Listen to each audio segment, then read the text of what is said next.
Allez, salut à tous et bienvenue sur InfoCatch. Allez, on est parti donc pour une nouvelle interview. C'est un honneur et un plaisir de vous présenter cette interview avec l'un des plus grands anciens catcheurs de la WWE, PG Black. Hello PG, how are you? I'm good, guys. Thank you for having me.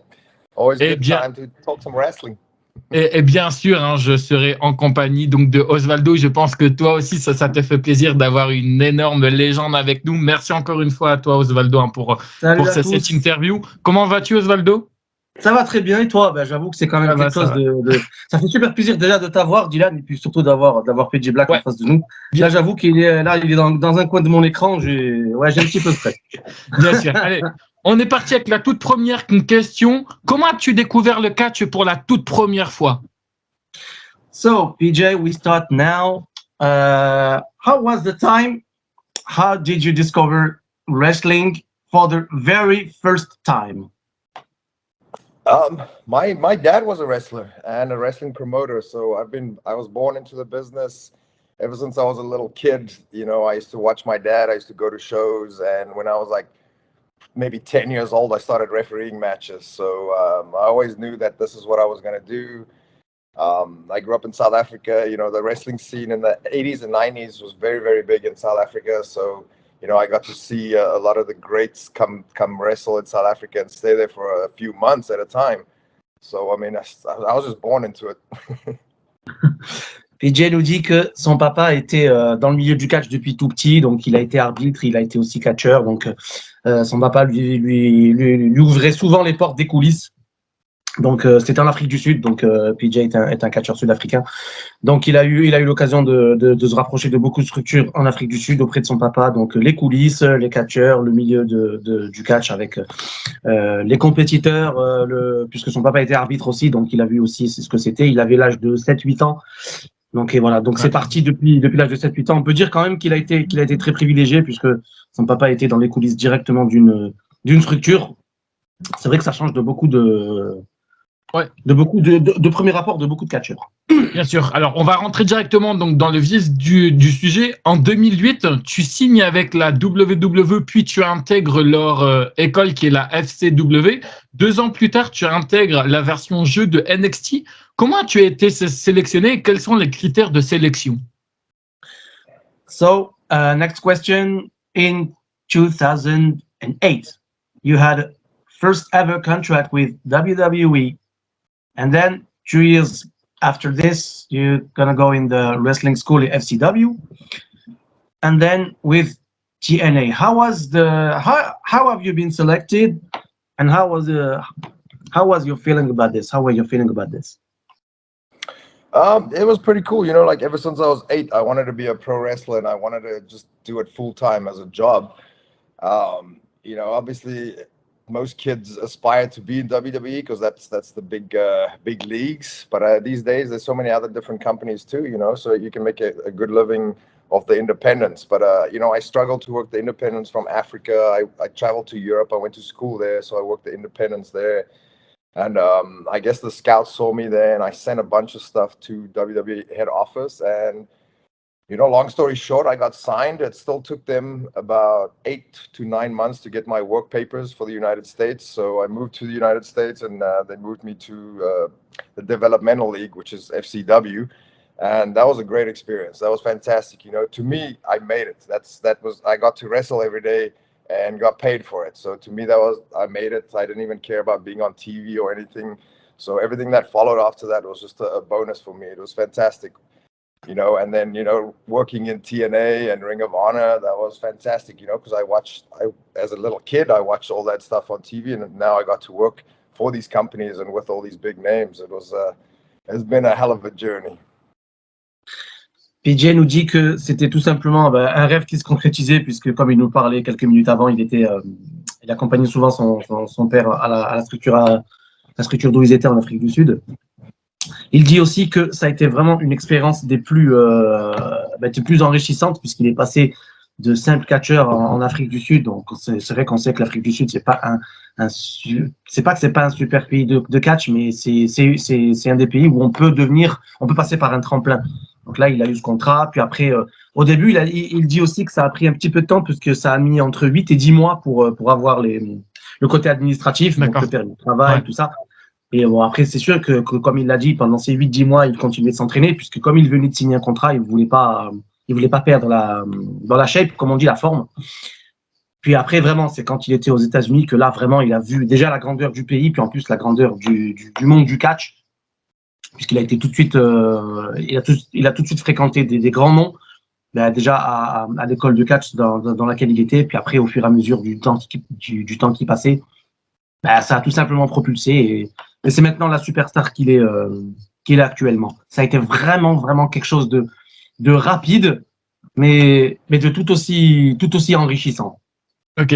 Le fait d'avoir été sélectionné pour participer à NXT, à l'époque, NXT, c'était simplement qu'une télé-réalité. Est-ce que tu étais un petit peu déçu de participer à une télé-réalité? Est-ce que tu voulais pas plutôt rentrer dans le vif du sujet qui était à l'époque Raw et SmackDown? So about the NXT, PJ, so at that time, it was not NXT as we know today. So your feeling was, okay, it's not exactly wrestling that I really wanted to compete to. So how can I do and how will I do? Is that some question that just run on your mind? Oh yeah, it was. NXT was pitched to be like a reality show, right? It was supposed to be. It was supposed to be like the Ultimate Fighter, where all the wrestlers stayed in one house, and it was supposed to be a reality show, and with some wrestling. That's why a lot of this stuff was unscripted. The matches, the promos, everything was unscripted. So it was really hard. I mean, I just wanted to wrestle, so I didn't really care where it was or what it was. I know they made us do some embarrassing things, but that was part of the job. I got to wrestle on TV, so it was a great experience. It was just because everything in wrestling is always recycled, right? But what's old is new, and what's new is old. So you can always go back and look at a storyline or look at something, and kind of base your performance on that stuff. But NXT was a kind of new concept, and Nexus was a completely new concept. So there's nothing to reference. So we were just a bunch of kids just having fun. PJ nous dit que c'est vrai que la NXT à l'époque, c'était pas comme la NXT que l'on connaît actuellement. Bien donc, c'est, comme il a dit, c'était plus, comme tu l'as dit aussi, Dylan, c'était quelque chose qui se rapprochait plus de la télé-réalité. Mais ça ne l'a pas empêché quand même de garder son objectif, de perdre son objectif de vue, puisqu'il s'est montré patient. Il a aussi pris beaucoup de conseils auprès des gens qui étaient autour de lui, donc des gens du catch et hors catch, puis des gens qui étaient caméra et hors caméra. Donc, c'est vrai que, comme il l'a dit, ça a été beaucoup, très enrichissant. Ça a été très enrichissant pour lui. Et avec la patience, le show NXT tel qu'on le connaît actuellement a vu le jour quelques mois après que lui, il était en place, puisqu'ils ont compris que ça allait peut-être pas donner le même succès. Donc, voilà pourquoi ils ont changé le concept. Et ça appartient maintenant au format actuel dont on connaît. Et j'avoue que, je sais pas pour toi, Dylan, moi je pense que c'est beaucoup mieux maintenant qu'avant. Après, oui, ça c'est mon avis. Et je suis entièrement d'accord avec toi. Et PJ nous a aussi dit qu'il est de cet avis-là. Donc ça a été encore plus enrichissant puisqu'il a vu le côté ring, mais le côté hors ring et le côté coulisses. Ça a été encore plus prépondérant pour lui puisqu'il a vu ce côté-là qu'il n'aurait pas spécialement vu ailleurs. Ok. Alors, quand tu as débuté, on t'a mis en mentor du côté de NXT, Matt Hardy. C'était quoi ta réaction et qui a décidé de mettre Matt Hardy? Est-ce que c'est toi qui l'a décidé? Est-ce que ça a été les officiels, par exemple Vince McMahon ou autre? Comment ça s'est passé cette décision d'avoir Matt Hardy là en tant que mentor? Et après, j'ai la fameuse vidéo où je voudrais te montrer qui dure à peu près 8 secondes. Hein, ça dure pas très longtemps. So PJ, with your friendship with Matt Hardy, the question is, how decide to make Matt Hardy your mentor, and how was your feeling about this? Maybe you've been waiting for this. Maybe you've been expecting of this. So, yeah, I mean, I was always a massive fan of the Hardy Boys. Who wasn't? Like they've been around forever. I mean, they were on TV when I started wrestling, and that was in 97, 98, and they were just jobbers on TV, but they hung around for a while. They just became really good characters and fantastic wrestlers and good humans. I didn't really get to choose Matt. We were placed with whoever. I was just lucky to be placed with one of my heroes, people that I look up to. Even though like we're roughly the same age, it just took me a longer time to get to WWE. My path, coming from Africa, it was very difficult getting into the US, getting into WWE. But it was a great experience. Matt is a fantastic human, and I mean he's just so good at wrestling.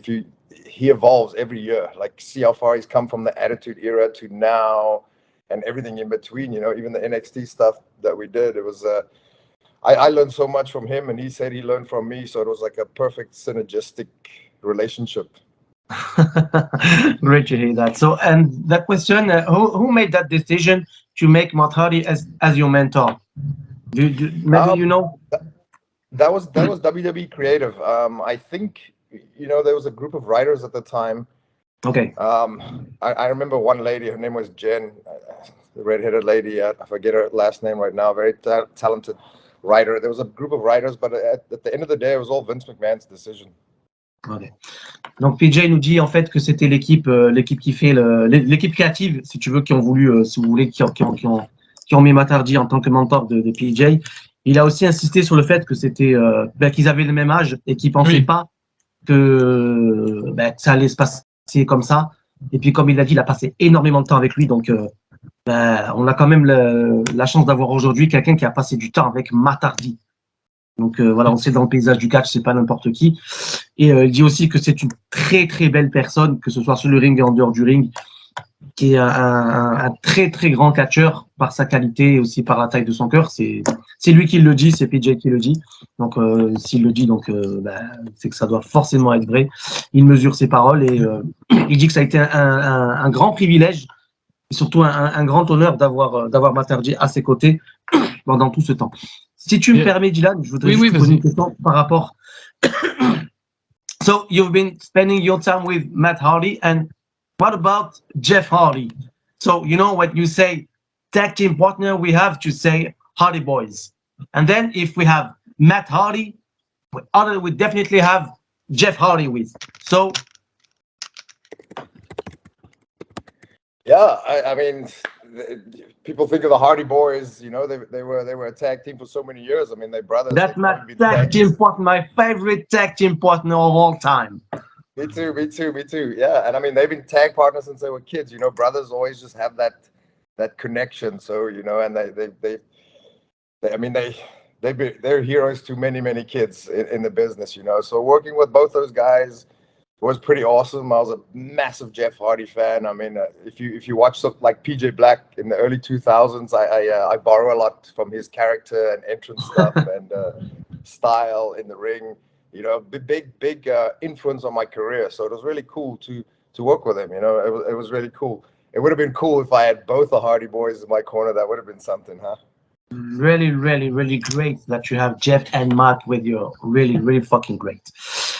PJ nous dit que si forcément il y a Matt Hardy, il y a aussi Jeff, donc même s'ils ont une petite différence d'âge, ça a été un tout aussi grand privilège de bosser avec l'un comme l'autre, et que quand même on a quand même Jeff Hardy. Là on est en train de parler de Jeff Hardy, je pense qu'il y a beaucoup de fans qui vont se reconnaître à travers lui. PJ nous dit aussi que il a été non seulement Matt, Jeff, mais aussi les Hardy Boys ont été une très très grande inspiration pour lui. Ça l'a encore plus motivé à persévérer dans le milieu du catch, et c'est ce qui fait qu'il est aussi aujourd'hui. Donc on peut tout simplement dire merci PJ, merci Jeff et merci Matt. Ok, alors demande-lui s'il est prêt donc pour cette vidéo qui va juste durer 8 secondes avec Matt Hardy. Il faut qu'il nous réponde. Est-ce qu'il voulait avoir un segment assez drôle? Il s'est passé quoi avec ça là? On veut des explications. Is about the segment that Matt Hardy and yourself just make your chance in the ring, and then we saw Matt Hardy just falling, in the ropes. We just want to show a little video, like 7 or 8 seconds, and then the question will be, PJ, was it made in purpose or no? So now the video. Alors, hop, on partage. Ok, ça marche. Hop, paf, et alors, c'est celle-ci. Alors, ça dure pas très longtemps. Pas longtemps, mais on voit quand même. Voilà. Ouais, hop. Wow, boy. Alors, explique-nous un petit peu qu'est-ce qui s'est passé et c'était quoi votre réaction surtout. Il y a beaucoup de monde qui se demande quelle a été votre réaction après que les caméras se sont coupées. Est-ce que c'est quelque chose que vous avez rigolé? Est-ce que Matardi s'est énervé sur le coup? Comment ça s'est passé pour vous, ce segment? So the question, PJ, is what happened? And then did Matt make this in purpose, or maybe it was made at this because he could be injured? And then how was your reaction? How was the WWE reaction? So just for that questions. So that was my first day on TV. First day on TV. So you know, I was very nervous. You know, I mean, if you don't get nervous, then it's probably not for you the right thing to do. But it was super nervous first day. I didn't know what to expect. I know his entrance, so I kind of know what he did. So I kind of just wanted to add to that. And he usually steps on the bottom rope and do that. And I guess I also stepped on the bottom rope before him. So he slipped and he fell over. The first thing that went through my head as I was like, oh, I'm going to get fired on my first day. This is it. This is my career over on the first day. So, and I was just like, I looked at him and he kind of looked at me. He was kind of angry, but he was also laughing because luckily he landed on his feet. You know, he didn't get hurt or anything like that. We got to the back and everyone was just happy with the match and everything. And Vince was laughing. Vince loves stuff like that. He loves that's why like characters like Santino, you know, that's like Vince's favorite wrestlers, like Santino and R-Truth, like characters like that. He loves it. So he was just laughing at that, but he was super happy about it. You know, I don't think I'll ever not relive that moment. I think every year that video you guys played, every year someone tweets me that or sends me on Instagram or WhatsApp or on Twitter, and I always retweet it. And me and Matt, every year we get that message on the you know, because people keep track of what happened in the history, and I just retweet it every time. I laugh about it. It was really funny. Et alors PJ nous dit à la grande surprise que ça a été la première fois qu'il est passé à la télévision. Ça a vraiment été la première fois. Donc comme il l'a dit, il était très très très nerveux. Que ce soit télévisé, puis en plus qu'il ait Matardi à ses côtés. Et en fait, il a décrit l'action, donc je vais essayer de la décrire du mieux que je peux. Ils sont rentrés dans le ring en même temps. Et si on le revoit bien dans la vidéo, même dans une autre vidéo ou quoi, en fait, Matardi et PJ mettent le pied sur la première corde du bas en même temps. Okay. Donc, le poids de Matardi combiné à celui de PJ, ce qui fait qu'en fait, PJ est resté sur la première corde, Matardi sur la deuxième et il s'est appuyé sur la troisième. Et c'est là où, en fait, au moment où Matardi pose la main sur la troisième corde, c'est là où on voit l'effet de bascule et c'est là où il tombe.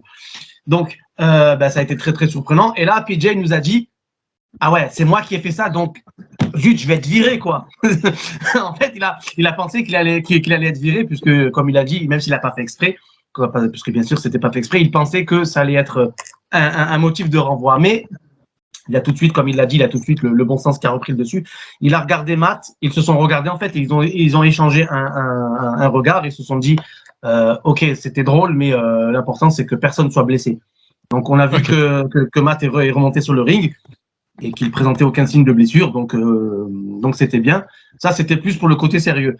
PJ nous dit aussi que tous les ans, en fait, alors je sais pas quelle date c'est arrivé, tous les ans en fait, sur Instagram, sur Twitter, sur Facebook, sur toutes les plateformes, sur tous les réseaux sociaux, en fait, tout le monde font ce qu'on appelle un anniversaire, en fait. Donc, tout le monde dit, ah ouais, mais Matt, tu te rappelles, et puis après, il mentionne PJ et Matt, tu te rappelles, c'était ci, c'était ça. Donc, bien sûr, il y en a quelques-uns qui se sont foutus de leur gueule. Comme il l'a dit, il y a eu The Miz, il y a eu R-Truth, il y a eu plein d'autres catcheurs, mais c'est vrai que The Miz et R-Truth sont été les deux qui ont à chaque fois remis une couche là-dessus, sur cette touche d'humour. Et comme il a dit, c'est vrai que c'était certes dangereux, mais ça reste quand même marrant, comme il l'a dit lui-même. Ok. Alors là, on va passer aux choses sérieuses parce que il faut qu'on passe aux choses sérieuses. Comment est venue l'idée de la création de la Nexus où à l'époque, moi, je vous détestais parce que vous avez détruit mon meilleur catcheur qui était John Cena. Et de qui vient cette idée-là, en fait? So, PJ, next question is about Nexus. So, who made that decision to create that gang? And Dylan just said, "I've been hating you because you ever crushed John Cena." So, how was you feeling about Nexus? Did you enjoy it? Did you hate it? So, what about everything about Nexus? Yeah, I loved it. It was so fun, you know, because I got to create magic with a bunch of my friends. I'm really close to all those guys in the group. And it was all Vince's idea. When NXT ended, we all thought that we are going to go back to FCW, and then they called us to TV, but they didn't tell us what the plan was. And I remember getting to TV in Miami and Monday Night Raw, and back then it was the American Airlines Arena in Miami. And Vince called us into his office and he gave us this plan, and we all kind of like, yeah, that seems weird, but yeah, I mean, you're the boss, so I guess this is what we'll do. We couldn't really envision his vision, you know, but we kind of like did everything he told us to do. He told us to just go crazy. He told us like that he'll pay for all the damages himself, so just go crazy. And we were like, okay. We didn't actually think anything of it at the time, you know. In hindsight, it was like, wow, that was really cool, you know. Like I said before, everything in history usually is recycled, so you can go back and look at how that storyline played out and get some ideas, but there was nothing for us to reference. It was something completely new and unique. And I mean, it only kicked in a few months later, a few weeks later. Every time we walked into the arena, and we could just feel, you get goosebumps from all the hate and like everyone was booing us, and that was a good feeling, you know, because that's when you're doing your job. You're trying to invoke an emotion out of someone, you know, whether it's good or bad or whatever. That's the job of a performer. So, you know, at the time it was we didn't really know what to do, what to expect, but as time went by, we're like, oh, okay, now we get it. You know, Vince is a genius. I mean, say what you want about the guy, he's a genius. He came up with all that stuff. And I mean, wrestling as a whole, we're all fans, right? And we wouldn't be fans if it wasn't for Vince. He's a genius. He's a self-made billionaire, and I mean, that was his idea. And you know, I wish it lasted much longer than it did. We only got like a 10 months run. We didn't even get a WrestleMania run, but at the time it was just so much fun. Like, it was probably one of the top 3 things in wrestling that I've done that was super fun, that, you know, that I will treasure forever. Alors, PJ nous dit, en fait, qu'il ne s'y attendait pas du tout, donc déjà qu'on fasse appel à lui, puis aussi au projet de la Nexus. Il dit que pour pouvoir l'équipe créative, donc comme on l'a dit tout à l'heure, c'est toujours l'équipe créative qui décide de la plupart des feuds, des storylines, des kayfabe. Il a dit qu'il a été obligé de se déplacer directement à l'American Airlines à Miami pour pouvoir faire des premières répètes, puisque la Nexus, bon, je pense que tu vois, Dylan, tu te souviens, puisque c'est un gang de plusieurs catcheurs. Donc, il fallait plusieurs catcheurs soient au même endroit, au même moment, de manière à faire des répétitions, comme on dit. Donc, il a été obligé d'aller là-bas. Et c'est là où, en fait, on ne lui a pas dit que ça allait être pour la Nexus. Lui, il pensait que c'était pour un show au début.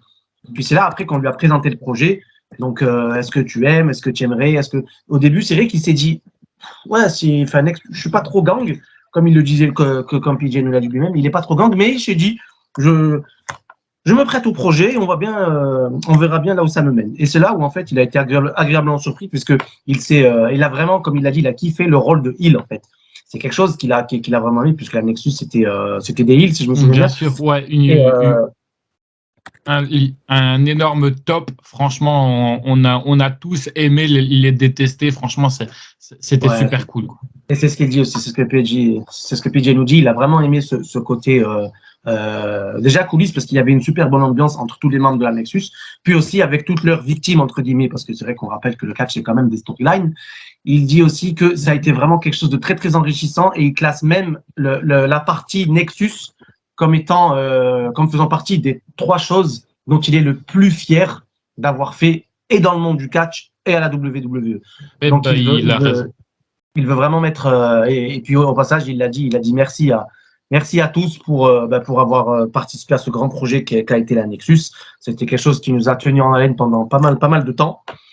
Et il a dit aussi, si c'était à refaire, il le referait. Alors, je tiens à dire que la question suivante, elle ne vient pas de moi, on me l'a suggéré, donc on voulait savoir un petit peu, donc avoir aussi son ressenti. Lors d'un épisode de Raw, on voit Daniel Bryan, hein, qui faisait partie justement à l'époque donc de la Nexus, il étrangle donc un commentateur, un annonceur, pardon, qui est Justin Roberts. Après cette action, il a été réellement renvoyé de la WWE. C'était quoi leur réaction suite à ce renvoi de Daniel Bryan? So about another segment, PJ, with you and Daniel Bryan. Maybe I think you remember this. So you've been choking Daniel Bryan, and then Justin Roberts has been fired maybe a day after or 2 days after this. Did you know about why Justin Roberts has been fired? And then if you have any information about this, the way you want, if you want to answer this, you can. If you don't, we're not gonna be mad at you. Yeah, so on the day we were given the freedom to do anything. You know, Vince said if you tear the security guy's suit, I'll pay for it. You know, that's why we ripped up the ring. I was like looking for some barb cutters. I was gonna cut the ropes. He do all the stuff. He told us to go all out. So when Daniel Bryan got fired for choking, we were like, that's kind of strange. You know, like we weren't really briefed on any of that. And then when SummerSlam came around, that match, and Daniel Bryan came back, it all made sense. I was like, it's part of the story, but we weren't even informed of any of that. Okay. But I mean, that's debatable. Like, was it part of the story? Was it not? Did they know beforehand? I mean, we don't even know that. You know, we were just kind of like doing what we were told. But yeah, it was kind of hilarious. Like, you know, it was mayhem around the ring. We were doing all kinds of stuff. You know, ripping it apart, punching the security guards, the commentators, everything. So I remember seeing Daniel at the corner of my eye choking me. I was like, oh, wow, that's kind of cool. And I was like, what can I do that's really cool? I was like, what can I do that's really cool that can stand out? So luckily, you know, at the end, I hit the 450. So that was kind of like my moment.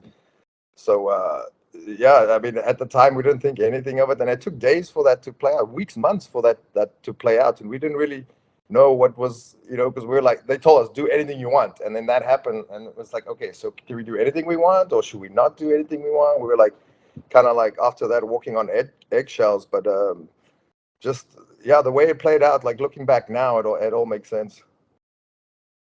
PJ nous dit que en fait, il a à ce moment-là, il n'avait pas beaucoup d'infos sur l'événement. C'est que au début, c'était peut-être interprété comme faisant partie de la storyline, puisque je crois que c'était Daniel Bryan qui était heel, je crois, c'est ça? Ouais, c'est ça. Ouais, voilà. Donc après, PJ a joué le rôle. Donc lui, il a joué le rôle qu'il devait jouer. Puis après, c'est là où on a vu Daniel Bryan qui était en train de s'en prendre à tout le monde, aux gars de la sécurité, au staff et tout. Donc apparemment, il aurait été viré, mais faisant partie de la kayfabe toujours, puisqu'il y avait un show une semaine ou deux après à SummerSlam. D'accord, ok. Et donc, c'est ça, si je ne dis pas de bêtises, hein, il me semble qu'il y avait un combat de physique. Ouais, c'est vrai, ça remonte à un petit moment. Donc, ils ont quand même fait en sorte que ça fasse toujours partie de la kayfabe. Puis, une fois que le show SummerSlam est passé, une fois que Daniel Bryan a combattu en SummerSlam, en fait, entre guillemets, c'est toujours l'équipe productive de la WWE qui a laissé, entre guillemets, les choses s'écouler. Donc, ça fait que même PJ nous vient de le dire, il n'a pas spécialement d'infos.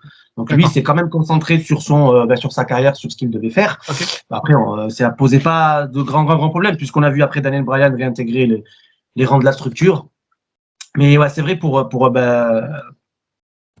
que PJ reprenne la question, en fait, il n'a pas spécialement d'infos. Donc, comme il a dit, ça reste même maintenant un grand flou.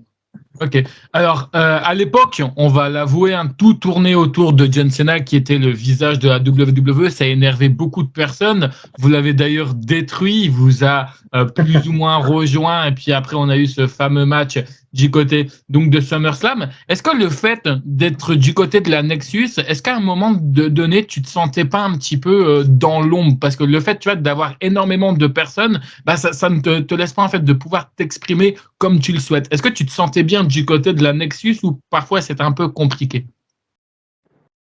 So, PJ, about that time when you have WWE is John Cena. And then the question is, you've been part of Nexus, and then you have practically Cena versus Nexus. Did you have any feeling about, okay, I'm in Nexus, and then maybe WWE put me in the backyard, or maybe, okay, I'm in the Nexus, and I will crush everything, everywhere, anytime. So, how was you feeling about that time with Nexus versus John Cena? It was cool, man. You know, like John Cena has been the face of the company for years, and he'll go down as one of the greats. You know, people, whether you love him or hate him, the guy's an amazing performer. You know, there's so many layers to him that, you know, it'll be hard for me to explain to even a wrestling fan. You know, the guy is really, really good at what he does. He's made some bad decisions in life, but haven't we all?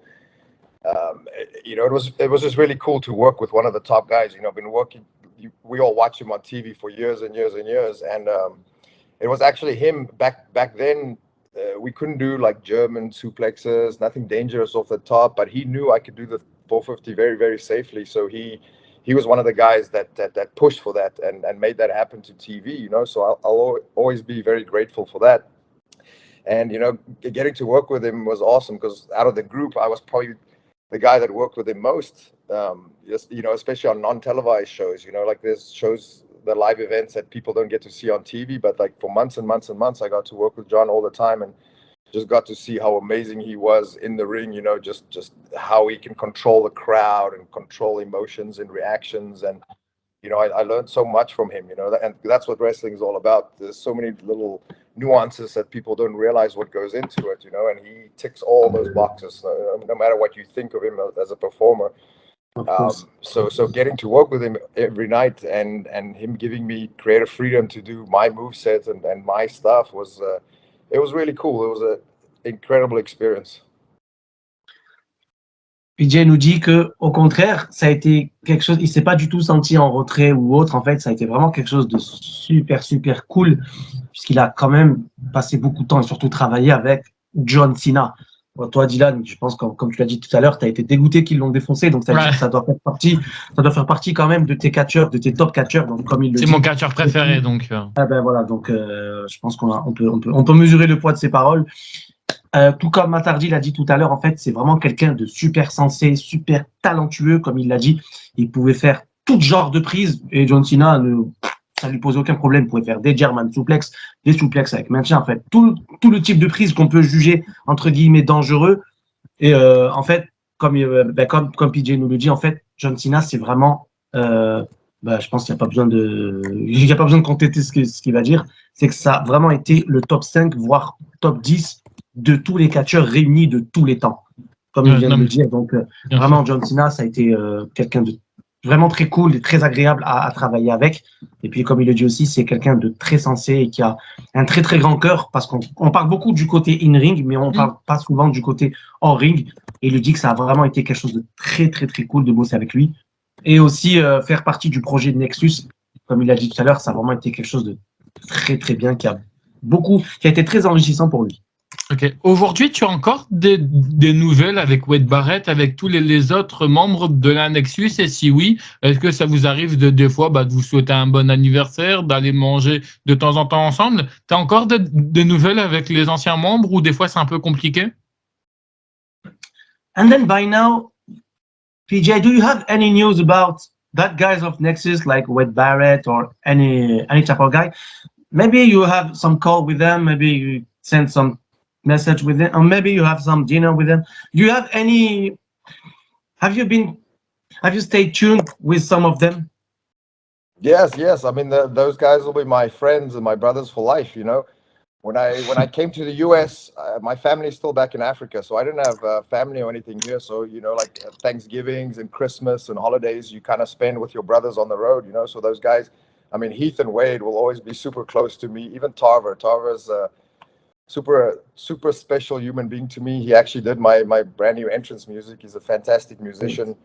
Great. Yeah, that whole group. I ran into Daniel Bryan the other day at a signing, and I haven't seen him in years. And he was just like, "Hey man," the first thing he asked was about my legs. He's like, "Oh, you got into an accident? How you doing?" Like, and Ryback too. I used to talk to him all the time. I try to help him out with some of his supplement stuff, you know, because I have a degree in sports nutrition.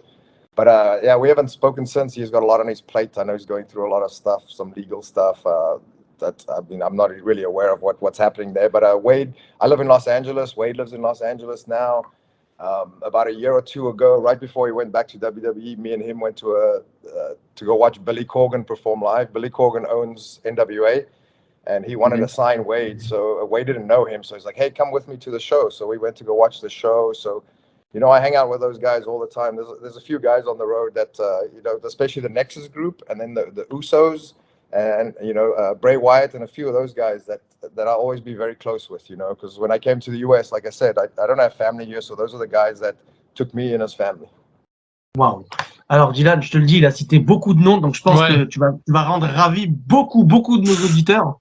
Puisqu'alors, tu sais quoi, regarde, je vais essayer de n'en manquer aucun. Donc PJ nous dit qu'il a, bien sûr, qu'il a toujours gardé des contacts avec chacun d'entre eux. Donc Wade Barrett, il a aussi, il l'a eu par exemple la semaine dernière. Il a eu Daniel Bryan aussi, il y a quelques jours, je crois quelques heures même avant qu'on est dans cette interview tout de suite. Il a eu, tiens-toi prêt, Bray Wyatt aussi il y a quelques jours. Donc c'est quand même quelque chose de vraiment super. Il a aussi les frères Rousseau.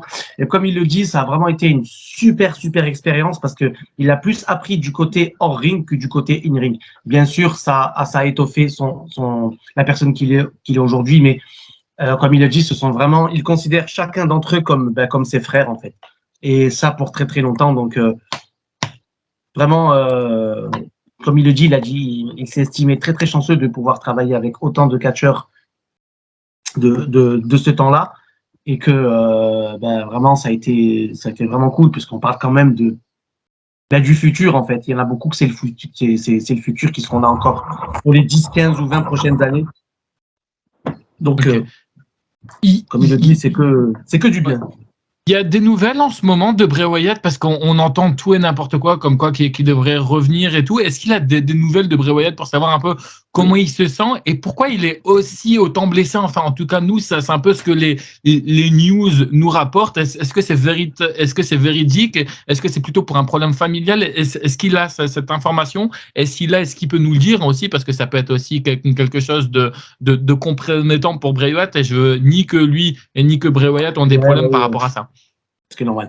So, PJ, you just talk about Bray Wyatt, so maybe we have some question about it. If you want to answer, it's up to you.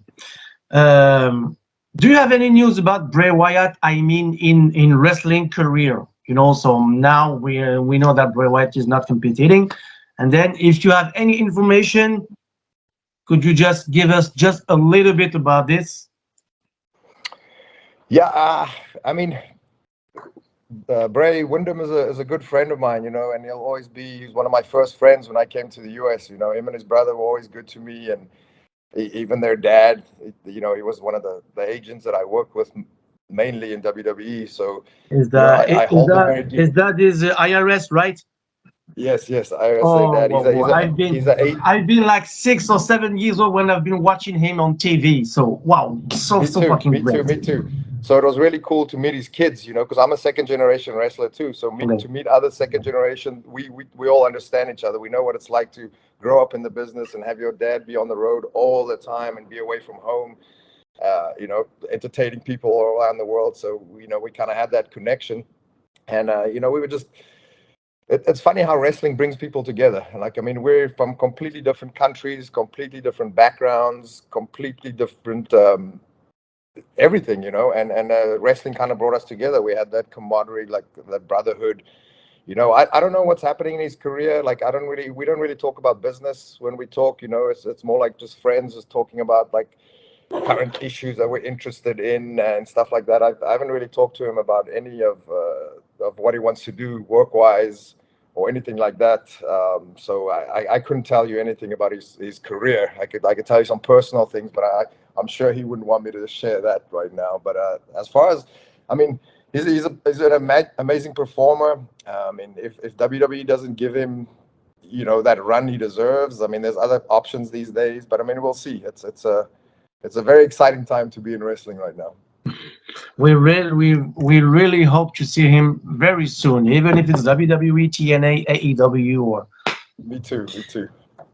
PJ nous dit que en fait, il a plus de nouvelles de Bray Wyatt, de son frère Bo et de son père IRS. Il a plus de nouvelles sur le côté hors ring que sur le côté in-ring. Il lui avait déjà demandé alors où en est ta carrière, tout ça. Donc Bray a préféré ne pas trop répondre puisqu'il, comme il l'a dit, il était peut-être dans le flou. Par contre, comme il l'a dit, en fait, peut-être qu'il veut passer plus de moments en famille. C'est le ressenti de PJ. C'est normal en même temps. Donc. C'est normal, c'est logique, parce que c'est vrai que les catcheurs, on dit d'accord, ils sont sur le ring, tout ça, mais ils passent beaucoup de temps à voyager, et je pense qu'ils doivent passer plus de 70% de leur temps à voyager, donc c'est de nouveaux repères. À chaque fois, ils changent tout le temps de ville, de pays, tous les jours, voire toutes les semaines. Et comme il est dit, en fait, il a plus de nouvelles hors ring que sur le ring, mais par contre, PJ a été curieux et il lui a demandé, alors quand est-ce qu'on te reverra sur le ring? Et Bray a répondu étroitement, très bientôt.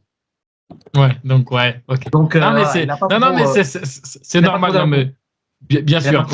Mais il dit aussi, peu importe, il dit aussi que Bray sera toujours son grand ami, et puis lui et son frère, peu importe la structure dans laquelle ils seront, et qu'il se souviendra toujours de cette époque de Nexus. Et c'est vrai que maintenant que comme il l'a dit tout à l'heure, il en a les frissons. Alors, on t'a connu énormément du côté de la Nexus, mais on t'a aussi connu énormément dans une autre équipe qui était The Core à l'époque. Quelle est pour toi la différence, hormis le nombre de participants, enfin le nombre de catcheurs qu'il y a dedans, je vais bien comprendre, mais c'était quoi la différence entre ces deux équipes-là et laquelle tu as le plus aimé et laquelle tu as le moins aimé, si tu en as aimé ou détesté une, bien entendu?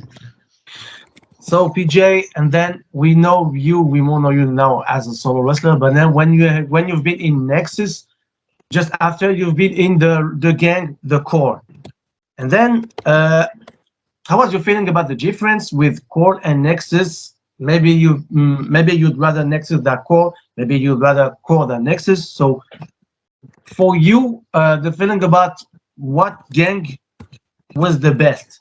And then, Nexus is about 12 and 15 wrestlers, and then Core is really less than that. So how was your feeling about those two gangs? Yeah, I mean, it was very, very different, right? So we didn't really have a lot of direction with the Core. They were kind of just letting us do whatever. And afterwards, they were like, oh, you guys should have done this, But we're like, you should tell us that. We had no direction. I think they just wanted to see what we would come up with. So it was a very short run too. It was a very weird one, but at that time, I was just like, oh, wow, the Nexus stuff was so much, not cooler, but, there was just so much more like substance to the stories and to the whole faction, and so many layers and so much depth. And, of course, just like, I was like, okay, whatever, let's just have fun. But it was cool, because I got to win the tag titles twice with Heath as part of the Core, and we were tag champs at WrestleMania. So that was a big one for me. So, all these things have different memories and a different place in my heart. It's logical. Alors, donc PJ nous disait en fait que c'était entre guillemets au niveau des directives que l'équipe créative leur donnait, c'était plus cool dans le gang de Core que de Nexus. Donc, tout simplement parce qu'à la Nexus, ils étaient plus nombreux, donc ils étaient plusieurs à interagir. Et comme il disait, en fait, c'était entre guillemets plus cool dans le sens où, ok, vous avez 2-3 directives, par exemple, là je donne un exemple, alors qu'à la Nexus, ils étaient plusieurs, donc chacun avait un rôle prédéfini à faire, et surtout dans un ordre prédéfini à respecter. Donc, comme il dit, dans le gang de Core, ça a été quelque chose de cool, puisqu'il me semble, comme il l'a dit, qu'ils ont été à un WrestleMania pour un match pour les titres par équipe. Alors, par contre, je me rappelle pas du match. Je pense que Dylan, tu sauras mieux que moi. Il dit aussi qu'en fait, c'était plus cool, entre guillemets, The Core que de Nexus, mais c'était une expérience tout aussi enrichissante. Il veut quand même aussi préciser que Nexus, vu qu'ils étaient plus et que ça a duré plus longtemps, donc il a quand même une légère préférence pour Nexus que Core. Mais ça a été aussi bien l'un que l'autre. Et au niveau, voilà, comme je disais, au niveau des directives, en fait, c'était beaucoup plus cool de Core que de Nexus. Ok. Ton premier WrestleMania, comment ça s'est passé? Est-ce que tu étais quand même choqué? Tu es quand même quelqu'un qui stresse beaucoup, toi, avant un match? Comment ça c'était ton premier WrestleMania? So, PJ, the question is, maybe you're a person that with stress, it's normal, everybody can be or cannot be. How was your feelings before your first ever WrestleMania? Wow, that was so cool. You know, like you watch WrestleMania as a kid on TV, so just being there is fantastic. You know, when we got when NXT started, we got to go to WrestleMania in Phoenix. So that was my first one that I was at live, and you know that stage, just walking on that stage, because we got introduced not on camera, but we got introduced to the audience as NXT at that WrestleMania. So it was really cool. So that's like my first one. And the following year, I had a match there, and I was tag champ. You know, and then the following 3 years, I was in the dark matches. It was the first ever, like, back, you know, it used to be dark matches, but now it's just called pre-show matches. So I was in the very first pre-show match in WrestleMania in Miami. And, you know, the WrestleMania in Atlanta was really special to me because me and Heath were tag champs, and we were in that 8-man tag match that didn't last very long. It was less than a minute. You know, our time got cut, long story. But that one was very special for me because my mom has never seen me wrestle, and that was the first time she's seen me wrestle live. She flew all the way from South Africa. Great. First time on a plane. She's never been on a plane, never been anywhere, and she flew all the way to Atlanta, which was 16 hours on the plane. You know, she was traumatized, but she got to see me at WrestleMania, and she got pictures with everybody, you know, like John Cena, Big Show, everyone. So she was really stoked about that, and I was really chuffed about that, you know, because as a kid, she never thought I would make it, you know, like she was like, no South African has ever made it to WrestleMania, and I was like, cool, then I'll be the first. And it feels really good that the first time she saw me was at WrestleMania, you know. So for me, that's you know, as kids, we want to make our parents proud, and like to Of me, course, I it's really something like, really, really special. You make your parents proud of you. Really, really, it's really good. PJ nous dit que en fait, je crois qu'il a été, comme il a dit, il a été dans 3 ou 4 WrestleMania, mais il retient 2 WrestleMania spéciaux en fait, comme vraiment spéciaux pour lui. Donc bien sûr, le premier, ça a été quand il était à Phoenix. Donc pour répondre à la question, en fait, il a été très stressé au début. Donc à partir du moment où il a su qu'il allait avoir un match à WrestleMania, jusqu'au jour de WrestleMania, en fait, comme il l'a dit, il était très stressé. Mais au fur et à mesure du temps qui passait, il a eu beaucoup de conseils de tout son entourage, non seulement des catcheurs qui étaient avec lui, puis aussi de ses amis, de sa famille, qui lui disaient, tout simplement, en fait, c'est le rêve de ta vie. Donc, juste sois prêt pour le rendez-vous. Et une fois que le rendez-vous arrivera, juste, il faut le kiffer, comme il l'a dit. Donc, il en a eu les étoiles dans les yeux. Et vraiment, ça a été vraiment, au début, quelque chose de très stressant. Mais une fois que le jour est arrivé, il a pu faire ça avec grand plaisir. Donc ça, c'est le premier moment en WrestleMania qu'il a vraiment kiffé. Ensuite, le deuxième, là, par contre, ça a été très touchant parce que tout simplement, en fait, sa maman n'a jamais pu le voir en train de combattre, que ce soit en Afrique du Sud, aux États-Unis ou peu importe. Et là, elle a fait le déplacement de l'Afrique du Sud jusqu'à l'Arena. Comme il a dit, il me semble que c'était à Miami. Et c'est là, en fait, où il s'est dit, je n'ai plus aucune raison de stresser. Ma maman est là, mes amis sont là, tout le monde est là. Donc là, je dois vraiment tout donner. Il me semble qu'il a eu, comme il l'a dit, il a eu un match par équipe. Donc je ne me rappelle pas, on verra. On donnera tous les détails en fin d'interview. Ça, c'est pas un problème. Hein, les infos, ça se perd. Et vraiment, en fait, le fait que sa maman soit là, ça a été vraiment, comme il l'a dit, parce que moi perso, quand il l'a dit il y a 2 minutes, mais j'étais presque en train de pleurer. Non, mais c'est normal. Il a rendu ses parents fiers de lui. Et voilà, là, moi, j'ai compris ce qu'il a dit parce que c'était de l'anglais et vraiment, pour lui, ça a été vraiment très, très, très important parce que ça a été, en fait, rendre ses parents fiers de lui, ça n'a pas de prix. Et puis surtout, c'est pour un WrestleMania. Ouais, donc, c'est encore plus exceptionnel. Il dit aussi qu'en fait, il a fait découvrir le monde du catch à sa maman. Donc, sa maman a pris des photos avec tout le monde, avec John Cena, justement, avec tous les autres lutteurs du soir, puisque c'était quelque chose de super bien pour elle et pour lui. Donc, rendez fiers vos parents, tout le monde. Alors, 2 questions dans une, mais je vais te poser la première question, puis ensuite la deuxième question, mais ça fait partie, hein, bien sûr, donc de la question. Alors, y a-t-il réellement eu un projet Retour WWE Nexus, ou est-ce que c'était simplement que du fake de la part des journalistes pendant le Covid, là, 19 ? Donc ça c'est la première question et ensuite voilà c'est ça. So PJ, just before we keep this interview, I just want to make a big thank you so much for having us with everybody here, with Gilang, with me, because with a very, very special interview. It's the first ever with a WWE wrestler. So once again, thank you so much for spending your time with us. Oh, guys, thank you so much. I had so much fun. Let's do it again sometime. You guys are fantastic. I was just in France last weekend. Yeah, posé ma question. In arena of Béziers for ABC, right? It was such an incredible experience. Wow, I had such an amazing time. I wish I could have stayed there for longer, you know. And I know we tried to do this interview while I was there, but like I was traveling and the internet was bad. Now at home, you know, I have good internet. Look how clear this is. But yeah, I definitely gonna come spend some more time there. You know, Tom LaRufa is a really good friend of mine, and also we're very close. And it was good to spend time with him. And me and him are definitely going to do something in the future together for sure. So I'll definitely be at that show next year. You guys should come. You'd be ever welcome in France. Ever.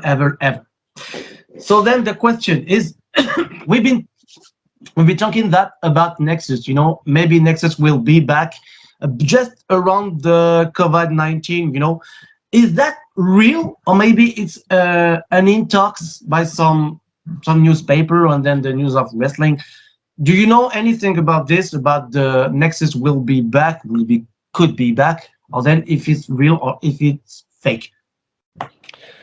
So I mean, this is how rumors start, right? I mean, there's a whole group of us, so it's not as easy as reaching out to one guy, calling him, hey, can you be at TV next week? You know, they have to get the whole group together. So it was really hard because, you know, at the time I was signed to ROH and, you know, Heath is signed to Impact and, you know, everyone was doing something else at the time too. Wade was with NWA. He's back with WWE now. So it was just really hard to get everyone together. And, you know, so I know some of the guys have some legal troubles with WWE, so that wasn't going to happen. But it was in talks and, you know, it didn't go anywhere, but never say never. I think one day it might. You know, that's what's cool about wrestling, right? You never know. And wrestling is all about nostalgia. So, you know, I don't know if we'll come back as like performers or such, but, you know, like do some segments maybe, or maybe in the future, even a Hall of Fame induction or, you know, something like that. Wrestling keeps changing too. It keeps evolving. And now that that big company owns WWE, so now it's a little bit different. So we'll see what happens. But I feel like it might definitely happen in the future.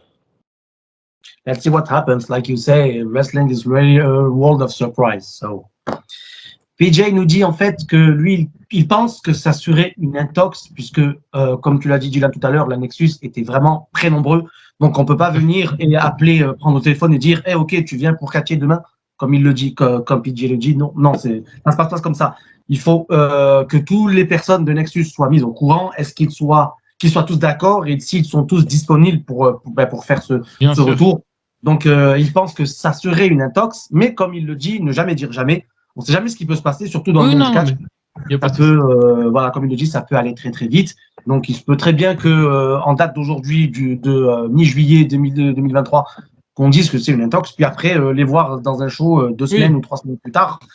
Mais voilà, pour l'instant, voilà, comme lui, il a fait partie de Nexus, il n'a pas spécialement d'infos jusqu'à maintenant. Mais comme il le dit, il se tient prêt pour l'éventuel coup de fil de quelqu'un qui lui dit « Hey, PJ, t'es OK pour catcher ?»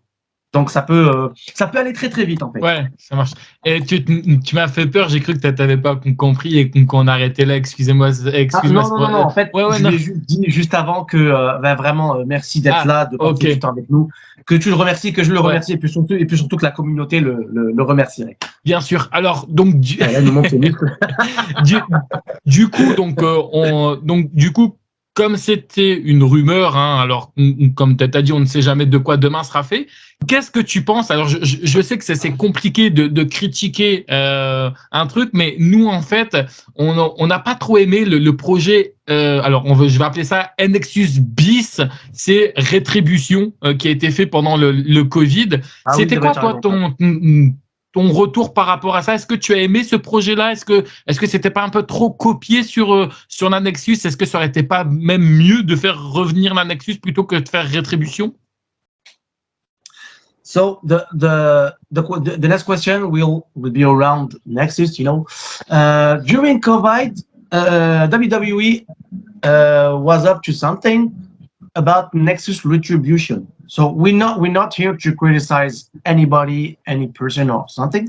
How was you feeling about Nexus Retribution? Do you think it was better to make the real comeback of Nexus than making that Nexus Retribution? Oh yeah, I mean, the fans voted with their feet, right? So they decide what they like and what they don't like. I mean, it was very short-lived, but it's wrestling. You got to try stuff. You got to throw stuff at the wall and see what sticks. I mean, some stuff works, some stuff doesn't.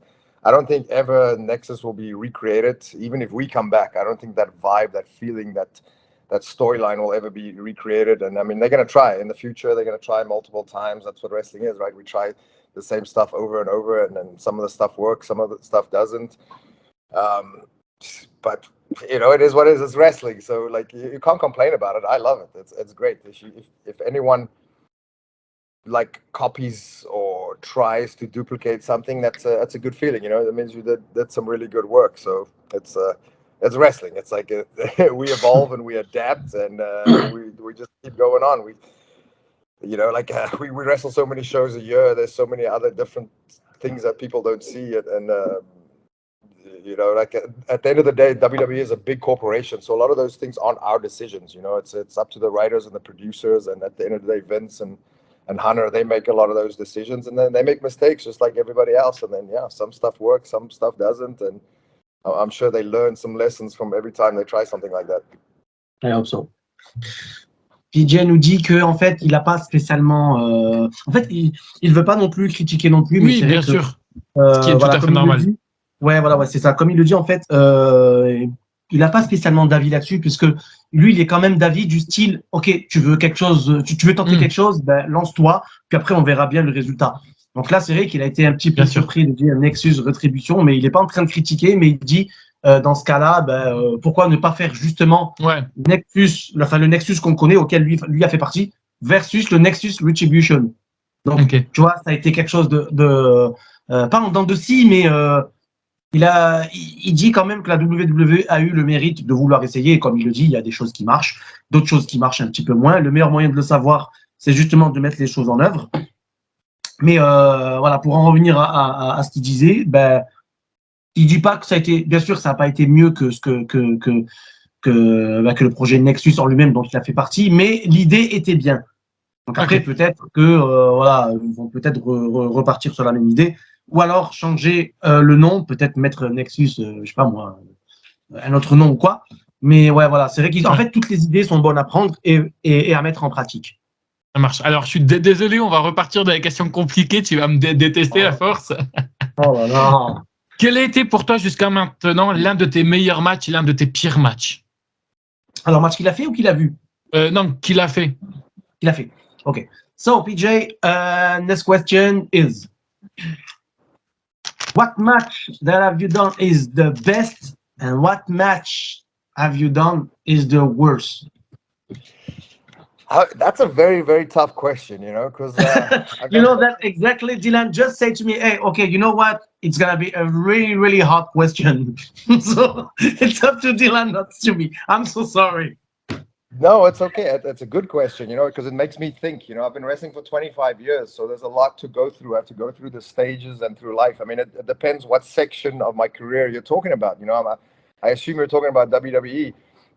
I've had so many good matches, and then even like just on WWE Superstars, I don't think people appreciate how good that show is. Like, go back and watch some of those matches. Like there was some really, really good matches happening at that time, and that show didn't have a good TV slot in the US and some countries. I'm not sure about where you guys are, but in South Africa, it had a really good slot, and it was one of the most popular shows.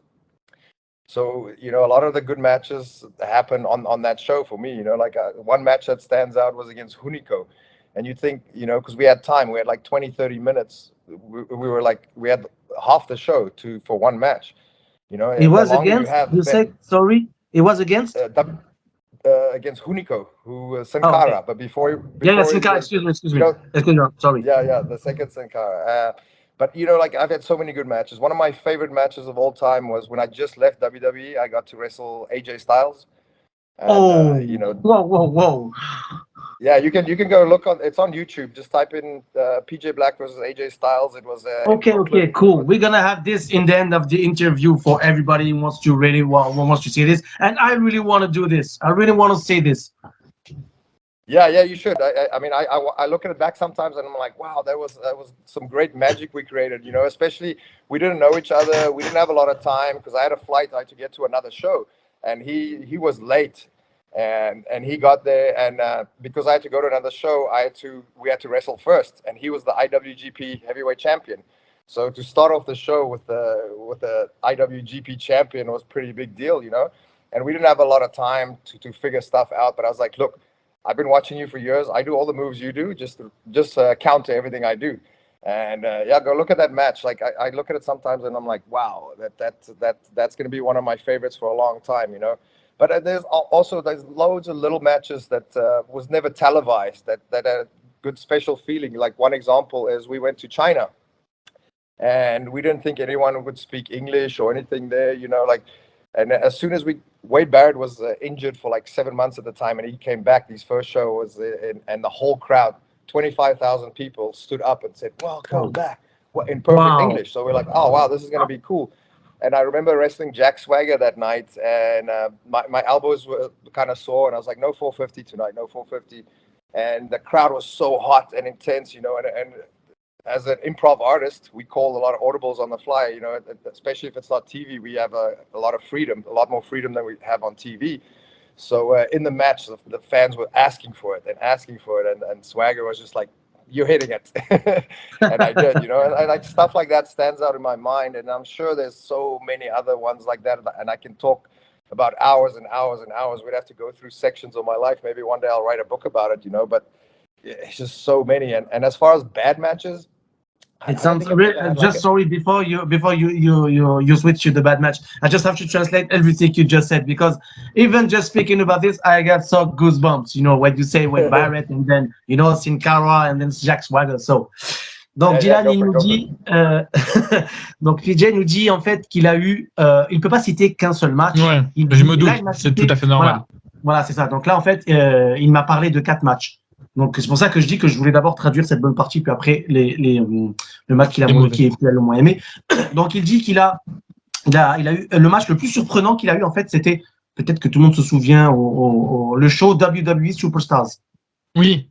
Voilà, donc il dit qu'il a eu un match contre Sin Cara, donc à l'époque il s'appelait Unico, et c'est là où il voit en fait que il s'est rendu encore plus compte que vraiment tous les gabarits peuvent catcher.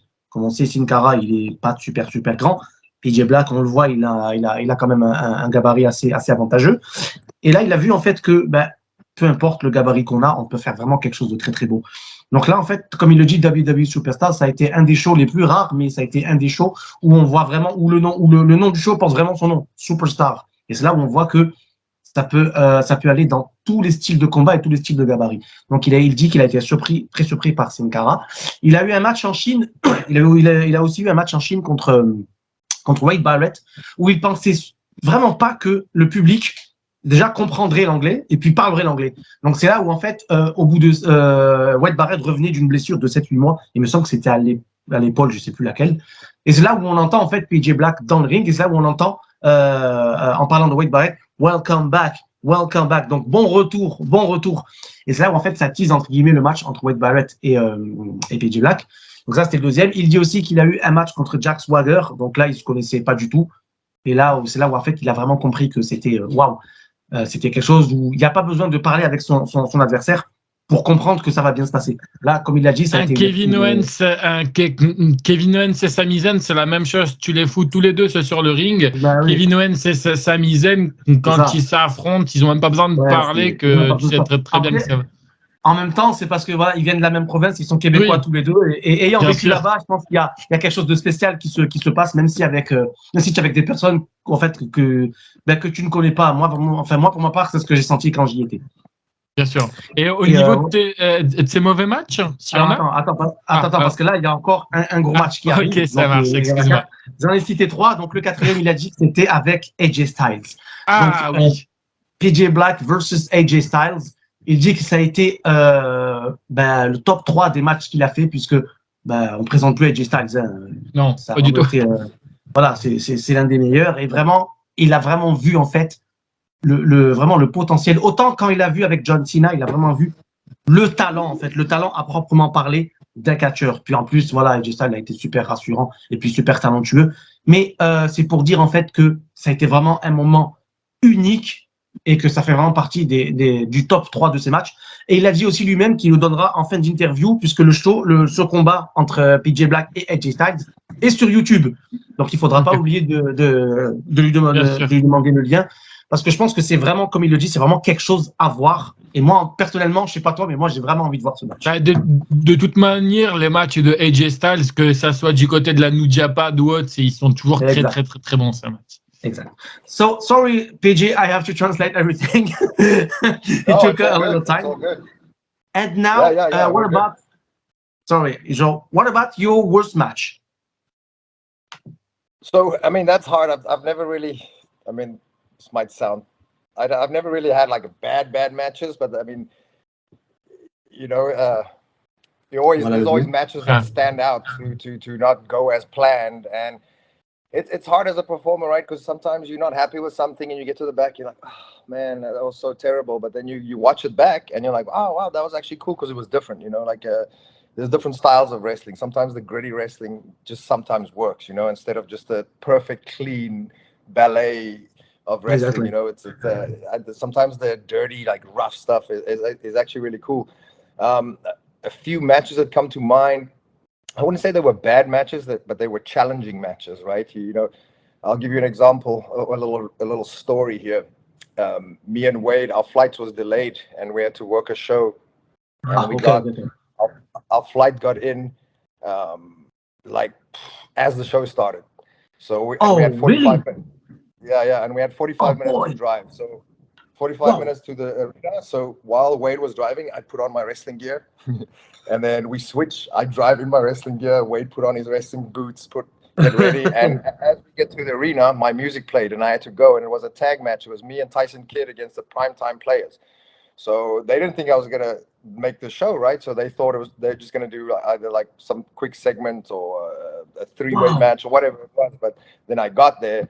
And, you know, so we didn't have anything planned. We didn't know what to expect, what we were supposed to do or anything. So we kind of just went out there and freestyled it. And it was a really good match, you know, so it wasn't like... It was not so a bad match as you say, because if you just rock around the ring and then your music just, oh boy, maybe, you know, you couldn't be really ready, you know. It really happened like this. It did. And that happens all the time.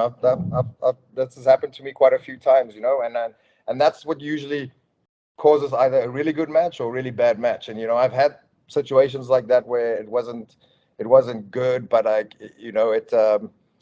it depends on the time restraints too. You know, so you kind of just speed it up. So it's hard to have a bad match in wrestling. You know, fans might shit on certain things or they might dislike certain things, but they don't really know what we've gone through. You know, like I've been traveling for 3 days. I slept maybe 1 hour or whatever, but I'm sure I've had plenty of bad matches. We all do. You know, it's part of the game. You know, I've had thousands of matches. I got to sit and think of a really bad one, but yeah, I mean, maybe in the beginning of my career, you know, like 10, 20 years ago, there was lots of bad matches, but that's how you learn. You learn from working with guys that are good, and you learn a lot from guys that are bad. Exactly, you know? Yeah. I'm really done with this. Yeah, you're right. Donc, PJ nous donne une anecdote assez croustillante, et enfin, peut-être pas croustillante, mais voilà. En fait, il dit d'abord dans un premier temps que les premiers mauvais matchs qu'il a eu, en fait, c'était au tout début de sa carrière, il y a une quinzaine ou une vingtaine d'années, puisque c'était pas vraiment des shows télévisés, mais en fait, plus entre guillemets, il faisait des matchs. En fait, c'est pas des mauvais matchs, mais comme il le dit, c'est des matchs qui ne se déroulent pas comme lui voudrait que ça se déroule. Donc, justement, il essaie quand même d'en tirer le bon pour justement pas refaire les mêmes erreurs. Et il a envie de dire, en fait, comme il l'a dit, à toute chose, malheur est bon. Si on a des tracas, en plus, comme il l'a dit, que ce soit dans le catch ou dans la vie de tous les jours, si on a des tracas, c'est pas pour rien. Ça veut dire qu'on doit apprendre quelque chose de cette fâcheuse situation et qu'il faut quand même en tirer le maximum de bon. Puis après, voilà, je reviens sur l'anecdote qu'il a dit. En fait, c'est que il a été, en fait, c'est pas. Il a donné un exemple, mais c'est pas un mauvais match. C'est la préparation d'un match qui a été mauvaise, en fait. Tout simplement parce que c'était en fin de semaine, il m'a dit l'année, mais je me souviens plus. Il avait un match tag team avec Wade Barrett et ils étaient quelques jours avant à un meeting. Donc il me semble que c'était la côte ouest. Et le meeting c'était la côte ouest et il devait prendre l'avion pour aller dans l'île ouest, donc sûrement dans l'Illinois ou alors dans le Nebraska. Enfin voilà, on va pas faire la géographie américaine, mais il y avait peut-être 4 ou 5 heures de vol. Et en fait, le vol qui partait de la côte ouest a été retardé de 2 heures. Ça veut dire qu'en fait, tout s'est décalé pendant 2 heures, ce qui fait qu'en fait, ils étaient de l'aéroport jusqu'à l'aréna. Wade Barrett et lui étaient pratiquement en train de se changer dans la voiture. Donc c'est là où en fait, ils étaient heureusement qu'ils avaient vu le match avec leur adversaire du soir. Mais en fait, ils étaient complètement pris au dépourvu, puisqu'en plus, la veille, ils n'avaient dormi que de 3 heures. Le meeting qu'ils ont fait a été beaucoup plus long. Et ironie du sort, en fait, au moment où ils arrivent dans l'aréna, ben, leur musique retentit. Donc, ce qui fait qu'en fait, ils ont eu tout juste le temps de se changer et d'être tout de suite dans le vif du sujet, puisqu'ils ont même pas eu, ils ont laissé comme il a dit, ils ont laissé leurs affaires dans la voiture, dans la limousine. Et après, comme ils l'ont dit, c'était le genre de détail qu'il fallait régler après le match. Enfin voilà, ça c'est comme il a dit, ça s'est vraiment passé. Et enfin, moi, pour ma part, c'est très très étonnant parce que c'est le genre de choses qui arrivent vraiment à tout le monde, à tous les professionnels. Et là, PJ en est l'exemple, puisque voilà, comme il a dit, il arrive un jour où la musique de sa musique d'entrée a retenti au moment où il mettait à peine un pied dans l'aréna. Ce qui veut dire que au moment où il rentre dans l'aréna, jusque dans le ring, on connaît les coulisses, il doit y avoir peut-être bien 5-10 minutes de marche. Donc il a fallu faire vite. Après, comme il a dit, en fait, il retient aussi le bon, c'est que ça lui a fait, entre guillemets, un petit échauffement entre le moment où il sort de la voiture et le moment où il rentre dans le ring. Ouais. Alors, cette question, elle va être compliquée, surtout pour toi, parce que certes, Vince McMahon, ça a été ton patron. Est-ce que c'est compliqué, honnêtement, de travailler avec Vince McMahon? Est-ce qu'il est si terrible que ça? Parce qu'on sait que parfois avant un pay-per-view ou avant un Raw ou un SmackDown, quand il est pas content, il arrache le show et il demande à tout le monde de réécrire. Est-ce qu'il est si terrible que ça? Est-ce que c'est compliqué de travailler avec Vince McMahon? So the question is, as you just heard, is about Vince McMahon. So next question, it's up to you if you want to answer or no.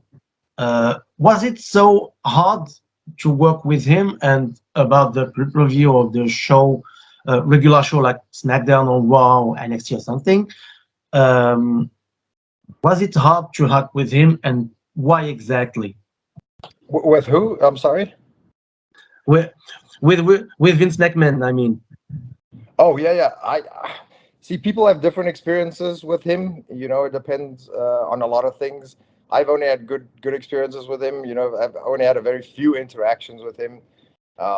You know, he's a very interesting person. He's very different to anybody you've ever met before. I mean, he's a self-made billionaire. Like, I mean, if you go to, I'm pretty sure if you go talk to any self-made billionaire, like even Elon Musk, he's kind of weird. You know, these guys aren't normal people. That's why they operate at a completely higher frequency than we do. You know, so I think he's a genius. You know, a lot of people dislike him. I think all my interactions with him were fantastic. His ideas were always sometimes way out there, but a lot of the times way ahead of time. You know, like I was watching some 90s wrestling the other day and I was like thinking to myself, I was like, wow, all these characters and all these moves and storylines would work today. So sometimes Vince is just ahead of the curve, you know, and then sometimes like right now people think he's maybe behind the curve, but that's just, he's a genius. Like he created, if it wasn't for him, we wouldn't have this interview right now. You know, he created a multi-billion-dollar company out of this entertainment company. And, you know, worldwide, every single person on this planet knows who Vince McMahon is. If you've ever watched wrestling, you know who he is. And we have him to thank for that. So, you know, we live in a time where we love to criticize people for all the wrong things they do. But you got to also look at the positive, you know, like he created WrestleMania. He created all these characters that we love, you know, and this whole brand that we love, and it's because of that brand that we love wrestling, you know, like even if you go out and you go watch some other stuff or indie stuff, or if you're into AEW or New Japan, it doesn't matter, you know, like to me, this whole industry was because of Vince, and I love him for that. Donc PJ nous dit que par rapport à Vince McMahon, en fait, de l'expérience et du temps qu'il a passé avec lui, il dit vraiment que c'est quelqu'un d'exceptionnel, et puis surtout, il précise que c'est un génie, puisque à partir du moment où il avait récupéré la compagnie en 87, 2015 ou 16 ou quelque chose comme ça. En fait, c'est lui qui écrivait les scripts. C'était l'équipe productive telle qu'on la connaît aujourd'hui et telle qu'on la connaît il y a 25-30 ans. C'était pas la même. Il y a 25-30 ans, il était quasiment l'unique actionnaire des scripts, je parle. Puis après, il a pris la direction de la compagnie qui maintenant pèse des millions et des milliards de dollars.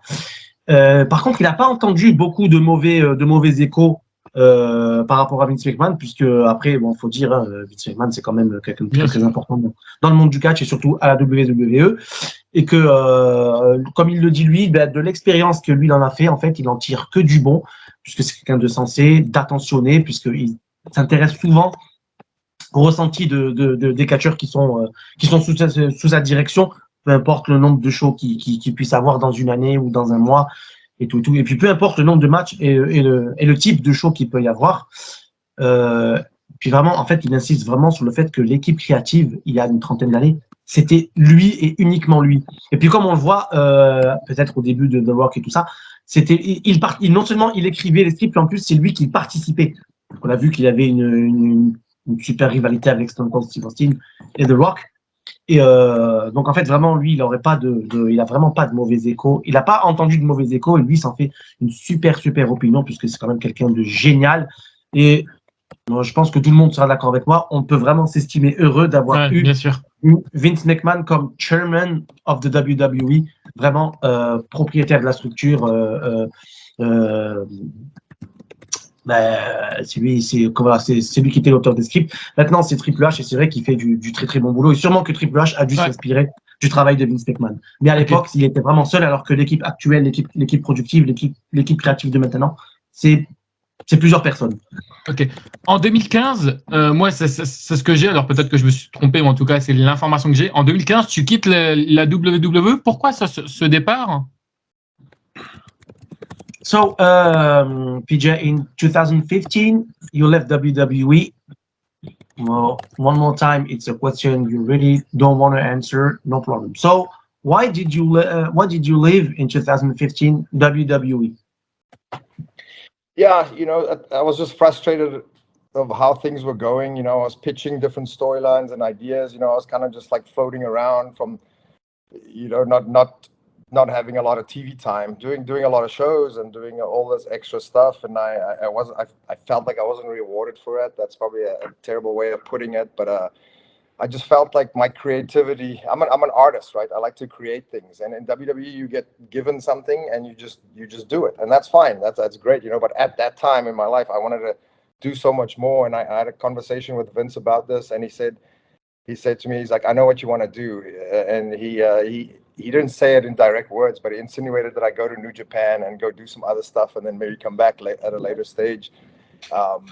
Not to that extent, but it was a very tough decision for me to make, because it was my dream job. I've always wanted to be there, but I felt at the time I was like getting a little bit older, like 34, 35 years old, and I know a wrestler's timeline is very short. And most wrestlers do their best work when they're like between 40 and 45, right? If you look back at all the greats. Okay. So I knew that time was coming up and I wanted to do more. And I knew on the indies I can do a lot of stuff that I could never do over there, So it was a very tough decision. But, in hindsight, maybe I should have stuck it out for a little bit longer to see what can happen. It's some of the lessons I've learned in life is just to be patient sometimes. That's not my strong point. And maybe it would have been different. But, I mean, at the end of the day, I made that decision, and whether I made that decision or not, I think my career would have gone completely different either way. And that's something I believe in my real life. Like, I don't think there's ever a right or wrong decision. Whatever decision you made was the right one at the time. And then you kind of just deal with that. But I think if I did stay there, my career might have turned out a lot different. Could have probably made a lot of money. Maybe I would have made it to the level that I wanted to, or maybe not. But I feel like I wouldn't have grown as a person, as a performer. So I had to step back and work the indies. When I was young, I really wanted to work the indies in the US, and I never had the chance to do it. So my first week back on the indies was amazing because I got to wrestle AJ Styles, I got to work Ricochet, I got to work all these guys that in fact, my first year out of WWE, all the guys that I worked on indie shows got signed later in life, So we all learn from each other that way, and I think I learned a lot more from from leaving. But you know, I wish it turned out a little bit differently. Never say never. It's really surprising, and we wish for you to be at the top again. I know you're not on the top, but maybe why not being back in WWE or something like this? Say that again. I'm sorry. Just say about you. I know you're on the top, and then like you said before, never say never. In the wrestling, it would be really, really fast, and then just explode once again.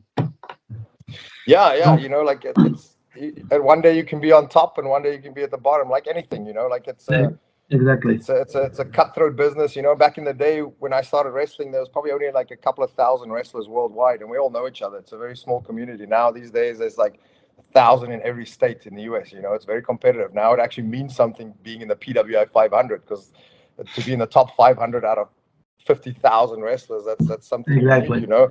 But I mean, you always meet the same people on your way up as you do on your way down, like in any business. That's why, you know, you have to be respectful and not give people attitude or anything like that. You know, a lot of people, I won't mention any names, but a lot of people like that in the industry kind of burn their bridges, and then, you know, no one wants to work with them. But at the end of the day, they always come back. Especially Vince. Vince gives everyone a chance always, you know. So it's a very unique business. It's so hard to put into words some of these things, you know. It's extreme. It's different because it's not like the movie industry. It's not like stunts. It's not like sports. No, it's not. It's not like this. Yeah, You're it's right. all of it combined. So, you know, there's so right. many areas we can go into. My dad used to call it a stuntman's ballet, and that's how I see wrestling. It's a stuntman's ballet, but it's an art form, you know. Like we create magic. We for that time that we're in the ring, we suspend people's belief system. You know, these days most people kind of know how wrestling works, but it's our job to entertain them, you know, because when you go to a show, you want to be entertained. You want to forget about your life. You want to forget about your bills or your work or whatever. You're just there to be entertained. That's why, like, it works too in wrestling, like catchphrases, because people want to be entertained. They want to like be part of the show. So yeah, it's such a unique industry, and I've been so very blessed to do all these things. You know, I've wrestled in 65 countries. I've been to 70, but I've wrestled in 65. wow, in 2 weeks, I go to Jamaica. It'll be 66, but most of those countries were done with WWE. So, you know, I looking back, it was I can never say anything bad about my experience there. And like you said, never say never. You know, Vince used to say that all the time. He goes, probably never, but never say never. You know, exactly. So we'll see what happens. I've learned a lot. I've grown a lot in the last 5-6 years. I really like what I'm doing right now, and you know, my body feels good, and we'll see where this goes. This is going to be an interesting year for sure. And also jumping back to your other question, you mentioned like COVID. You know, COVID like stopped a lot of things. You know, a lot of companies like shut down, and a lot of people couldn't travel and all that. Everything, So lockdown, travel, and any flight cancel and everything. So it was really, really bad. But like you said, life is doing. Yeah, exactly. But we adapt and we move on. You know, that's what's cool about wrestling. If you adapt, you can move on. Like look at guys like Chris Jericho and the Hardys and Rey Mysterio. They've been around forever, and they just kind of adapt, and we just go on. You know, the guys, the wrestlers that evolve and adapt, they will be around for a long time if you can take care of your body and stuff. And the other guys just kind of fall away, and there'll always be new guys coming in. So it's such a incredible business if you think about it. Exactly. You know, and right now is a good time to be a fan and to be a wrestler. You know, and we're all fans as wrestlers. We're all fans too. We like what we do, and we watch and support other people. Not everyone, but like, you know, the guys that really care about this craft. It is.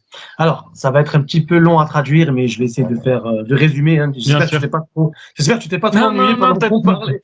Parce que j'ai vu que tu parlais à gauche à droite, j'ai dit, ok, donc il faut que je lui fasse comprendre qu'il faut que je traduise tout ce qu'il a dit. Non, il n'y a pas de souci, t'inquiète pas. Alors, donc PJ nous dit, en fait, il a quitté la WWE en 2015 parce que pour lui, il avait le ressenti qu'il voulait connaître autre chose. Alors, quand il dit je voulais connaître autre chose, ça veut dire que c'est pas seulement le projet Nexus, puis tout ça. En fait, comme il l'a dit lui-même, c'est un grand voyageur. Il adore les voyages. Et en fait, il a quitté. C'est pas lui qui a demandé.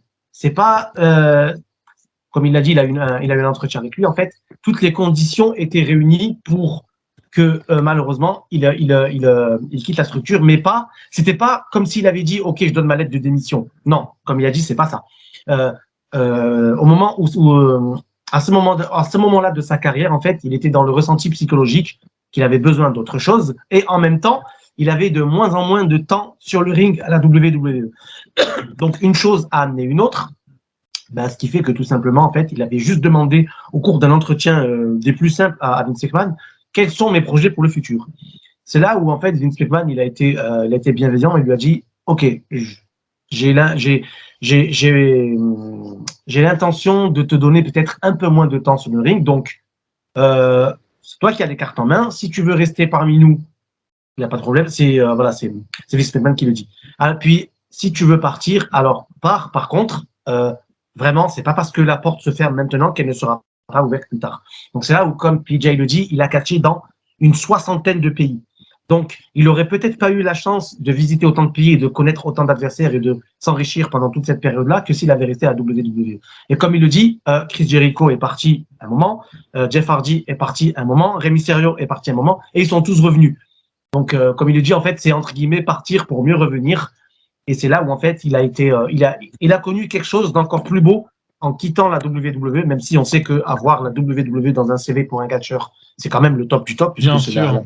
la structure la plus connue. Mais il a appris tout plein de choses en dehors de la WWE. C'est peut-être parce que la WWE était devenue, entre guillemets, sa zone de confort. Et comme il le dit lui-même, en fait, il adore les défis, il aime voyager, et donc, il a eu la chance de dire que, en fait, c'est un défi de partir qui est tombé au bon moment. Et comme il le dit vraiment, ne jamais dire jamais. Peut-être qu'il y a 7 ans, il est parti, mais si ça se trouve, comme il le dit lui-même, il peut revenir à tout moment. Donc, pourquoi pas avoir PJ Black back in WWE? We don't know about this. Never say never. And then wrestling, it's really, really fast. Alors ensuite, il part donc de la WWE en 2015, comme je viens de le dire. Il fait plusieurs structures. Impact Wrestling qui était TNA à l'époque. Ensuite, Lucha Underground et tellement d'autres. Parmi les nombreuses structures que tu as fait après la WWE, et tu peux même compter la WWE, mais selon de ton point de vue à toi, quelle structure te laisse le plus de liberté créative au niveau de ton personnage et au niveau de l'in-ring? So, DJ, sorry, we basically have to translate. I'm really, really busy today because of translating English and French. So that's what I'm here for. Just after you've been leaving WWE, you've been at TNA Impact, Lucha Underground, or so many structures, many companies. Which one just gave you the most liberty of creativity about your gimmick, your match, and any in-ring things? That's a good question. So the last stint that I had with ROH, they gave me a lot of freedom, which was amazing. I loved it. I wish it didn't end. I mean, Ring of Honor is still going on, but like during lockdown, the whole roster got let go. I'm sure everyone knows that story, but they gave me a lot of creative freedom. The guys there was fantastic. Like everyone on the roster was so cool. They always wanted to help with some stuff. And I slowly started doing the shaman doctor gimmick with Flip Gordon, and it's just sad it didn't ever go anywhere, but we did film some really cool stuff, and it was cool to have complete creative freedom. Lucha Underground was also a very special time. It was, it wasn't as, weren't as free. You had like a structure, a skeleton of what the story was, but like inside the ring, we had complete freedom. We could do anything we want. And that's why Lucha Underground was so crazy, because we all just wanted to outdo each other, So that's also another show that's very special to me, and that'll never ever be recreated again. It's a good question, because like in the TV shows, right? Like in WWE, they have a structure, they have ad breaks, and they have things that they have to hit. So you don't have a lot of freedom unless you work your way up the card. Then you have more freedom, So and not everyone can be John Cena. So a lot of us get to do in smaller companies or on the independents or whatever. But yeah, it's usually just like big companies that you limited on some stuff. But some of the, even like Impact now, like when I was there, I had to do certain things, but I still have a lot of freedom. I can still just do me and do whatever I wanted to do. So And I'm sure WWE changes a lot. Like right now, it seems like the guys have a lot more freedom to do a lot more things, which is cool, you know. And it'll go back again. It's just a way. Yeah, It's yeah. a pendulum. Doing like, yeah, exactly. It Yeah, is. yeah. So It still is. exactly. So you kind of just adapt with that time and you move on. But like, yeah, like it depends. And a lot of guys too, they don't like creative freedom, right? They don't want to think of anything. They want to be like, here's your promo, here's your match, go do your thing, and that's fine. You know, a lot of people are like that. But as a creative, as an artist, I love creating stuff, you know, and a lot of stuff happens on the fly, like that's not scripted, and that's when a lot of the magic happens, you know. And that's again, I know I say this a lot, but it's such a magical industry. It's so hard to hit on all these different things. There's so many nuances that we can hit. PJ nous dit, en fait, c'était quelque chose d'assez étrange, entre guillemets, parce que quand on voit la WWE qui est tellement organisée par rapport aux autres structures, comme il l'a dit, pour répondre à la question, c'était vraiment la lucha underground qui laissait vraiment, pas qui était la plus cool, mais qui laissait vraiment carte blanche à tous les catcheurs, et avec pas beaucoup pas de directives, mais voilà, je reviens sur ce que je disais, c'est qu'il laissait vraiment carte blanche pour la plupart des catcheurs sur le ring et dans le ring. Puisque comme il a dit, en fait, la WWE, c'était, bon, après, c'est l'exemple de la WWE parce que c'est la plus connue, mais c'est vrai que c'est très structuré. Chaque catcheur, il a un temps de parole prédéfini. Chaque match est prédéfini selon les scripts et tout ça. Même les pubs, l'équipe productive de la WWE donne à ses techniciens, en fait, un certain laps de temps, et vraiment, comme il l'a dit, on le compte en secondes, pour compter la pub, en fait. Comme il a dit, en fait, tout le monde lance un chrono dans sa tête pour se dire, OK, j'ai 20, 25 ou 30 secondes pour mettre le décor. Comme par exemple, on voit qu'il y a, en fait, la WWE, les shows sont toujours entrecoupés de pubs, et c'est vrai que c'est des pubs relativement courtes, mais ça laisse juste assez de temps pour mettre le décor. Alors après, voilà, on donne l'exemple du Highlight Reel de Jericho, ou alors du Cutting Edge de Edge, ou alors le Carlitos Cabana de Carlito à l'époque. Et voilà, comme il a dit, en fait, la lucha underground, c'est vraiment la structure qui laisse le plus, d'après son avis, qui laisse le plus carte blanche à tous les catcheurs, que ce soit in-ring, hors-ring. Donc, eux, ce qu'ils veulent, comme il a dit, la lucha underground, disent, OK, nous, on veut ça comme résultat, carte blanche, vous faites comme vous voulez, mais on veut qu'il y ait ces résultats. C'est là où, en fait, comme il a dit, PJ Black, il a vraiment été super à l'aise, puisqu'il s'est dit, en fait, il y a beaucoup moins de pression. Et c'est là où, en fait, là où il y a le plus de meilleurs résultats et toutes les attentes ont été comblées, comme il le dit. Ok, on va finir juste avec 3 dernières questions. Et encore une fois, merci à toi d'avoir accepté cette interview. En 2017, on apprend malheureusement une blessure de ta part. C'est pas une blessure dans le ring, mais c'est une blessure lors d'un de tes sports favoris, qui est le base jump. Tu peux nous parler un petit peu de cet accident, et est-ce que à ce moment-là, lors de cette blessure, est-ce que tu t'attendais vraiment à remonter sur les rings après, ou c'était compliqué pour toi? So, next question, and I think it's going to be the 3 last questions. So, first question is, in 2017, you've been injured about a sad accident of base jumping. Really, if you really want to answer it, you can. If you don't, no problem. How was the length of that injury, and maybe after, when you've been cured, did you ever think that you say, okay, I'm injured now, I'm gonna take some time for curing me, and then I'll be right back in the ring? So about that injury, how was you feeling before and after? Yeah, so that injury actually happened twice. Not many people know that. So I broke both legs.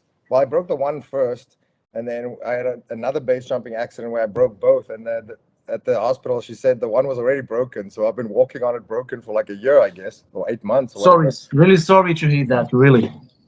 Yeah, that's okay. I mean, that's part of life, right? That's how we grow when we go through these things. And as someone who makes money from wrestling and using my body, it was very depressing. So I got into a really depressed state, and I had to like, am I rethinking life right now? Am I going to stop wrestling? Like, all these thoughts run through your head, and that's normal. If you hear stories of athletes, a soccer player, a rugby player, a football player that gets injured, it's the same emotions we go through, right? Because that's your livelihood. It's like, wow, now is my career over? So a lot of thoughts ran through my head, and the doctors told me that I'll never wrestle again and I might not walk again. So I was like, So that's actually where my spiritual journey started. I started reading a lot of books on like self-help and holistic healing and alternative medicine. I was like, I'm gonna do this. I want to get back to wrestling, even if it's just for a little bit. And I proved all the doctors wrong. I'm still working the same. I do backflips. I can do all this stuff, even though I don't have to do it these days anymore. But I mean, I can still do it. I have plates in both my legs, so I have steel plates and screws in the one leg, and then aluminium in the other leg, because it happened on 2 different continents. But yeah, I don't know. It was the worst thing that's happened to me in my life, but it was also the best thing that's happened to me in my life, because I learned so much just from just going deep inside and just becoming a spiritual person, I guess, for lack of a better term.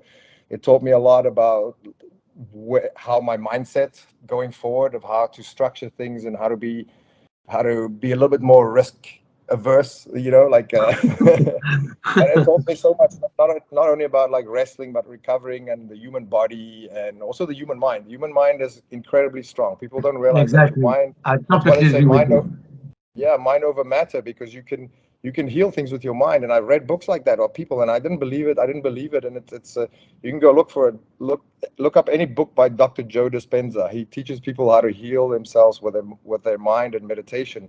And I went fully down that path without believing any of it. And I'm proof that a lot of that things work, and it exists, and it's a real thing. I don't know how it works. No doctor can explain how it works, but the mind is incredibly powerful. So I feel like I had to go through that journey to upgrade my mind, my way of thinking, my consciousness, if you will. So it really sucked, and the rehab was really tough, because you want to, as an athlete too, you're performing at this level. Now you're injured. Now you're back here. Now you got to work your way up. Exactly. Yeah, go to being back in that level. Exactly. That was very, very tough, but I wanted to do it, so I put my mind to it, and I did it. Just like when I was a little kid in South Africa growing up, I wanted to be in WWE. I set my mind to it, and you work towards those goals, and if you set your mind to anything, you can do anything. It doesn't matter what anybody tells you. Like you can do it. So, my body feels great. Every once in a while, the pins, like, they vibrate in my leg, but it doesn't really, like, yeah. But now it's okay, right? Oh yeah, no, it's fine. I'll always have those steel pins in there, so it's stronger. You remember Lex Luger had the steel in his arm, and he used that for his finish. Actually, when I saw Daniel Bryan, I told him, I was like, because he was like, hey, what happened to your legs? And I was like, I have steel pins in there now. Now Insecurity can be my finish. Like Lex Luger used to use that as a finish. Now I should use, because I have steel in there. But yeah, I've been very lucky too. Some great doctors helped me along the way, and even though the system is kind of messed up in the US, you still kind of make it work. There's a lot of opportunities. Yeah, sounds good. Donc PJ nous parle, bon, bien sûr, pour répondre à la question, en fait, il a eu cet accident à 2 reprises. Donc il a été blessé 2 fois aux 2 jambes, pas au même moment, donc une fois la jambe gauche, une fois la jambe droite. Il dit paradoxalement que ça a été la pire période physique, mais ça a été la meilleure période mentale. En fait, quand il dit ça, c'est que il insiste sur le fait que le mental peut guérir le physique. Et là, c'est vrai que je pense que tu vas être d'accord avec moi, Dylan. C'est que tu peux être sportif de haut niveau, tout ça, et si ton corps au niveau physique n'est pas top, tu peux concentrer toutes les ressources mentales pour te dire je vais guérir, et au final, c'est ce qu'il a fait. Et comme il a dit, comme PJ Black le dit, en fait, tous les docteurs lui disaient tu vas avoir beaucoup de mal à remarcher et tu ne vas plus catcher. Juste après la première blessure, et ils l'ont dit la même chose après la deuxième blessure. C'est là où, en fait, comme il le dit lui-même, il le dit, moi, je suis quelqu'un de très, très déterminé, donc je vais tout faire, non seulement pour revenir au top, pour faire ce que j'aime le plus, catcher, mais en plus pour faire mentir les docteurs. Et c'est exactement ce qui s'est passé. Donc, il est revenu, ça a mis du temps, mais il est revenu, comme il le dit, plus fort, et surtout plus fort physiquement, puisqu'il est revenu au top de sa forme, et surtout plus fort mentalement. Puisque tout simplement, comme il a dit, ce qui ne te tue pas te rend plus fort. Et même qu'il a dit qu'il a eu la visite de Daniel Bryan, puisqu'on en parlait en début d'interview, il a eu la visite de Daniel Bryan. Et ça a été vraiment quelque chose de cool, puisque comme il a dit, il s'y attendait pas. Il s'attendait pas, puisqu'il a dit il n'a pas dit à beaucoup de monde qu'il était blessé. Et il revient aussi sur le base jump, puisque c'est un sport extrême qu'il affectionne tout particulièrement avec le catch. Mais voilà, pour revenir à ce qu'il disait, en fait, ça a été la pire période physique, mais la meilleure période mentale, puisque il est convaincu que, en fait, avec le mental, avec la volonté, on est capable de guérir n'importe quelle maladie, qu'elle soit physique ou même morale. Ok. Et pour terminer, alors là c'est pas pareil, hein, toujours une question en deux. Est-ce que si demain la WWE te rappelle, t'y vas? Est-ce que tu serais beaucoup plus team WWE ou team AEW, pardon, excuse-moi. Et après je terminerai vraiment avec la dernière question. Puis merci à toi aussi, Osvaldo. Ok. Once again, before the two last questions, thank you so much for having with us today. And I'm in no rush. You guys can go. I only have to get out of here in like 2 hours. Me and John Morrison, we'll film. Yeah, c'est fini. Ouais, pas de souci. Yeah, really, thank you so much for taking that time with us.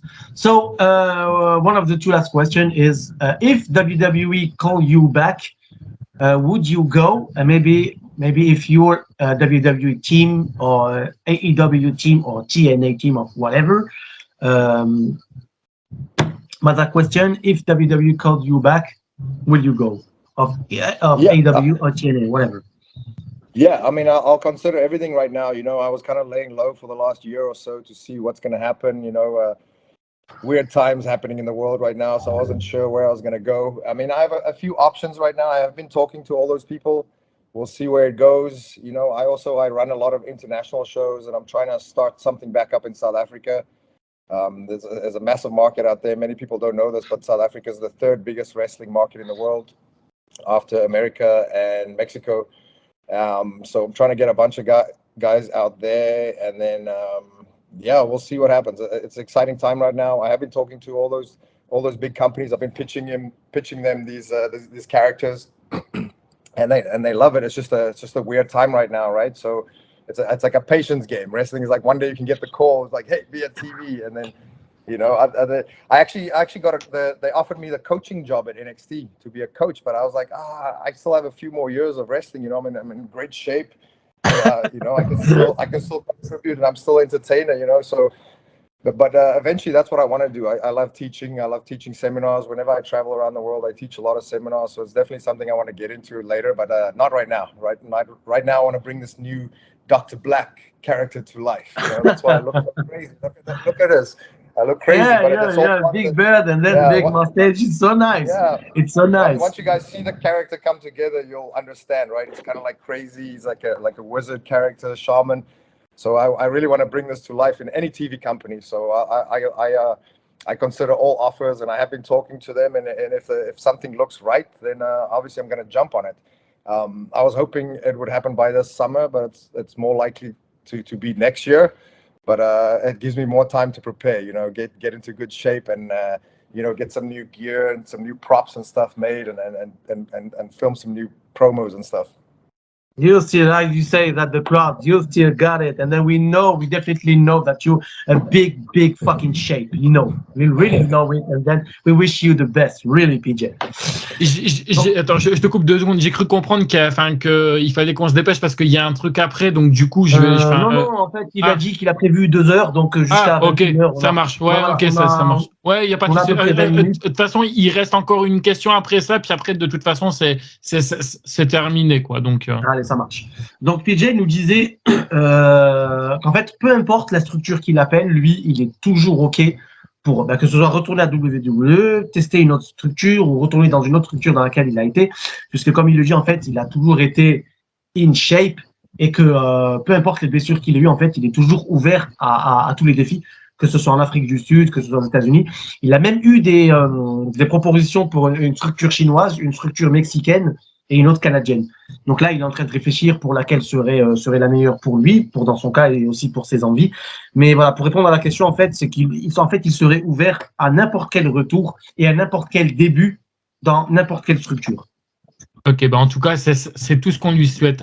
Est-ce que tu pourrais nous parler d'une anecdote d'un voyage que tu as fait du côté de la WWE, que ce soit une anecdote plutôt positive ou plutôt négative, mais je sais qu'en général, vous dites des choses qui sont beaucoup plus positives. Et pour terminer, est-ce que c'est pas compliqué? Est-ce qu'à l'époque, c'était pas un peu compliqué d'être autant médiatisé du côté de la WWE et le fait d'être là, bah, chez toi, tranquillement, un peu loin des caméras et autres, est-ce que c'est un peu un espèce un peu aussi de soulagement, parce que le fait d'avoir, bah, je sais pas si vous aussi vous avez des paparazzi qui viennent, qui vous courent après, qui veulent toujours vous faire des photos ou autre. Est-ce que ça fait du bien un petit peu d'être hors exposé?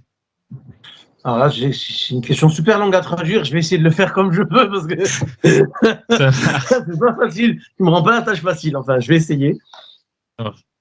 So, PJ, now you're not in WWE. So, is more easier for you to be out of the photographer paparazzi or something? And then, if you can say one thing or two or three things funny about the travels in WWE that happened to you. Wow, I gotta think. I got so many stories. I think I might have told this one somewhere before, but when me and Heath won the tag titles for the first time, we were just little kids, and Heath he's like a brother to me, but he's just a big kid. He was so happy. We become really close because the first year on the road, I did 300 shows. So it's on the road like pretty much every day, right? So whoever you spend time with on the road, that's your brother, and Heath was my brother. And I remember winning the tag titles for the first time, and we always drove together, shared a room. Otherwise, the life on the road gets lonely. And I remember winning the titles for the first. He was with who? You said Heath Slater. Heath Slater. Okay, sorry, excuse me. Yeah, we were tag champs at the time, and the first time we won it, I just remember Heath used to always sleep with the TV on, so I wake up in the middle of the night, switch the TV off. And when we won the titles, I went to bed early, and because we had a show the next day. And I wake up in the middle of the night, and I switch the TV off, and I look, and he's not in his bed. And as I switch the TV off, he comes running out the bathroom, butt naked. He had a cigar in his hand and a hairdryer in this hand, and he was wearing the title. And he's like, "Woo, we did it, baby, we did it!" He's just so happy.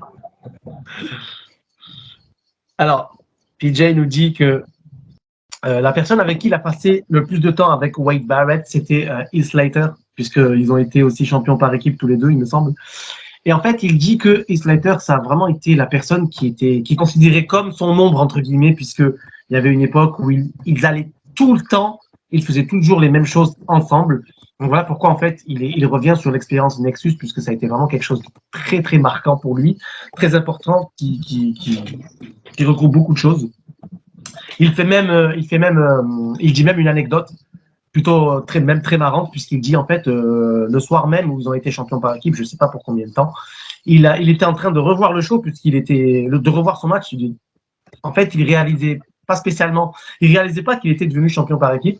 C'est là où en fait dans la chambre d'hôtel, le soir même où il avait fini le combat, et je comprends quand il dit qu'il réalisait pas, parce que moi aussi je suis champion par équipe avec José Moreno à TPW, et même maintenant je réalise pas trop.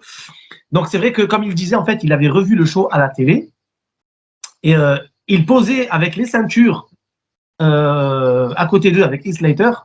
Et moi, il dit waouh, on l'a vraiment fait, c'est vraiment cool. Puis après, il voulait voir où était Heath Slater, et Heath Slater était dans son lit en train de dormir avec la ceinture à côté de lui. Donc en fait, il a vu la même image sur la télé et en vrai. Donc là, comme il dit. Et là, c'est là où vraiment il a dit waouh, mais Heath Slater, en fait, il est vraiment fou. Il va passer plus de temps avec la ceinture qu'avec moi. Et là, quand tu regardes, en fait, ce sont vraiment des trucs assez cool à vivre, et même il avait même dit qu'en fait le lendemain matin, il avait pris le petit déj avec la ceinture à côté. Donc okay. c'était quand même quelque chose de cool.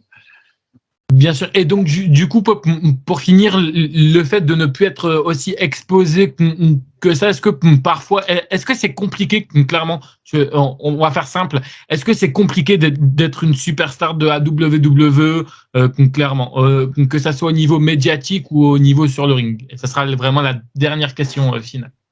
And then, PJ, the last question is, was it so hard to be WWE superstar, and then I mean about the paparazzi. You know, when you have everybody just of the press and everything, just snapping you with their camera and everything. Was it hard for you? How did you feel about being WWE superstar? I mean, in the beginning, it was fun, right? Because we got to travel the world and people take pictures everywhere. But you know, when people invade your privacy, sometimes it's not that nice. But it's part of the job. You know, like when you sign up for these things, you know this is what's going to happen. During the time of Nexus, it was very tough. You know, I couldn't go to the mall. I couldn't go to like the local shops. It was crazy. You know, like because everybody recognized us, and like now that's why I look like this. I mean, the sky's way now. People don't recognize me. It's great. But yeah, it's tough, you know, and it's tough for people with families on the road. Luckily, I was a young kid, you know. I came to the US with my wrestling bag. That's it. So for me, living on the road was great. You know, it's tough for guys with families that have families to go to back home, but it was such a unique experience, and you know, like you can only do it when you're really young. It gets really tough when you get old and when you have a family. But it's something I'll always treasure. You know, it was a cool experience to be like that, where you couldn't go anywhere, you know, like people everywhere, on the planes, at the airports, a restaurant. I go out with my family for groceries. People want to take pictures, but you know, it has its perks. Everything has pros and cons. I remember going to like a Walmart or, you know, like one of the local grocery stores, and they have the Justin Gabriel action figure. And I always like see what kids are there. And, you know, like sometimes you can see the kid be like, no, like they don't believe it, you know. So like that's a cool feeling for me. But other than, yeah, it's like it's up and down like anything, right? I have some really good experiences and some bad experiences, but it's at the end of the day what you make of it, and at the end of the day it's part of the job. So if you don't like it, then maybe don't pick this job. Exactement. PJ nous dit en fait que ça a des bons et des moins bons côtés. Bien sûr. Donc les moins bons côtés, c'est que en fait, même si on est catcheur, on doit avoir une condition physique assez prononcée, tout ça. En fait, on reste des humains parce qu'on reste des êtres humains, on reste des hommes, on reste des femmes. Le fait de voyager, en fait, ça fatigue le corps, devoir être dans la semaine à 4 ou 5 villes différentes. Donc c'est carrément 4 ou 5 voyages différents au cours de la semaine. Et comme il le dit, pour un sportif de haut niveau, ça peut fatiguer. Après, au niveau génétique, chacun a son niveau. Mais voilà, comme il le dit, c'est quelque chose de fatigant physiquement, mais quelque chose de très enrichissant psychologiquement, puisque c'est là où en fait tu bouges beaucoup, tu découvres des endroits magnifiques, tu voyages beaucoup, ce qui est cool. Comme il le dit, c'est un très grand amoureux des voyages. C'est là où en fait, où il voit en fait il nous fait véhiculer l'image que le catch, c'est vraiment un milieu, c'est un des meilleurs milieux dans lequel un sportif peut être. Puis après, c'est vrai que pour répondre à la question des paparazzi, tout ça, ou même des fans, tout simplement, être tout simplement dans un magasin ou alors dans un centre commercial en train de faire ses courses, ça peut être un petit peu déstabilisant au début, comme il l'a dit, puisqu'on est jeune. À l'époque, il était plus jeune que maintenant. C'est là où il a vu plusieurs fans qui venaient lui demander: est-ce que je peux avoir une photo? Est-ce que je peux avoir ci? Est-ce que je peux avoir ça? Au début, il s'y était pas trop habitué, puis après, au fur et à mesure, au début, ça lui a fait bizarre parce qu'il devait se dire, moi je viens de commencer dans le catch, je suis pas super grand, mais il y a du monde qui vient me demander des autographes puis des photos, c'est vraiment cool. Et c'est là en fait, au fur et à mesure, en fait, il a pris l'habitude. Et comme il le dit, comme il a dit et qu'il nous l'a déjà répété, en fait, le catch, c'est vraiment un milieu des plus enrichissants au niveau psychologique, au niveau moral. Malheureusement, comme dans tous les milieux médiatiques, en fait, le fait de voyager, ça peut fatiguer le corps. Donc, ça peut arriver des fois, bon, bien sûr, après, chacun a son niveau génétique, de faire ce qu'on appelle, pas un burn-out, mais que le corps nous envoie des signaux pour nous dire, OK, attention. Là, par contre, attention, là, par contre, faut arrêter, faut ralentir et tout. Donc, c'est vrai que au fur et à mesure, ça c'était quelque chose de inhabituel au début. Puis après, en fait, il a kiffé. Et comme il le dit, il aime bien s'arrêter pour satisfaire le plus possible les demandes des fans, que ce soit par autographe ou alors en photo. Ok. Thank you so much, PG. Merci à toi, Osvaldo. Merci à tous d'avoir écouté. Alors, désolé, ça a été long, mais bon, quand on a une personne comme PG Black, on est obligé de faire long. Je vais juste rapidement, PG Black, te laisser avec le mot de la fin, où on peut te retrouver prochainement. On a vu que tu étais du côté de Béziers. Juste prochainement, si les gens ils veulent te voir, est-ce qu'on peut te voir autre part? Est-ce qu'un retour en France est prévu pour l'instant ou pas du tout? So it's the end of the interview, unfortunately. But before leaving, how can we find you? We definitely want to stay tuned with you. How can we find you in France, in South Africa, in America, in England? Where exactly? What are the future plans for PJ Black? Yeah, I got quite a few things up and coming. Nothing set in stone yet, so it's a very exciting time. You can kind of follow what I'm doing on Twitter. It's Darewolf333, and on Instagram it's PJ450. I usually post all the upcoming matches. You'll see. I'll probably post a lot of my upcoming matches on Instagram. You can interact there. It's see what I'm doing, see what I'm working on. There's also a lot of my base jumping stuff on there, and my extracurricular activities. But yeah, it's an interesting time right now. So we work to build things for the future. So this is where I'm right now. I'm like just building some stuff, working on a lot of different things. We'll see what comes through and what doesn't. That's also another reality of wrestling and life. Not everything goes according to plan. So you kind of just adapt. Like life throws some melons at you, and you kind of see what direction it's going in. But like I still love wrestling, and even though I'm getting older, I feel like I'm also almost getting to my prime. I feel like I have a lot more to offer. And right now I love taking bookings international. I just got back from France, and then I go to Jamaica in a couple of weeks. And that's the fun part of wrestling. And that's also when you don't work for a big company, because you don't have a lot of time to, like with WWE, we used to travel to all these cool places around the world, but you only have to do the show, get on the plane, you see the hotel. Yeah. So you don't get to do a lot of things. So now I take all those bookings in those countries, and I get to spend time with the locals and teach seminars and see the place.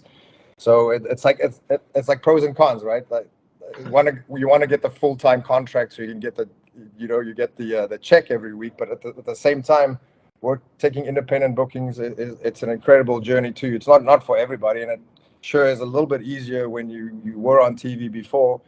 So it makes life a little bit easier, but it's an exciting time in wrestling, and I cannot tell you too much, but the next 6 months will be fun, but next year is going to be very, very exciting. Ok. Oula. Oh, we lost him. T'es encore là, Osvaldo? Ah. Il y a eu un bug. Attends. T'es là, Osvaldo? Ah. Bon, bah. Je crois qu'on va terminer là-dessus. Osvaldo, t'es là? Allô? Bon, bah. Ok, bon, bah, c'est pas grave. Ok, thank you, PG. Goodbye. Merci beaucoup. Ça fait plaisir. Merci beaucoup. Thank you. Bye bye. Thank you very much. Bye-bye. Merci beaucoup. Bye bye.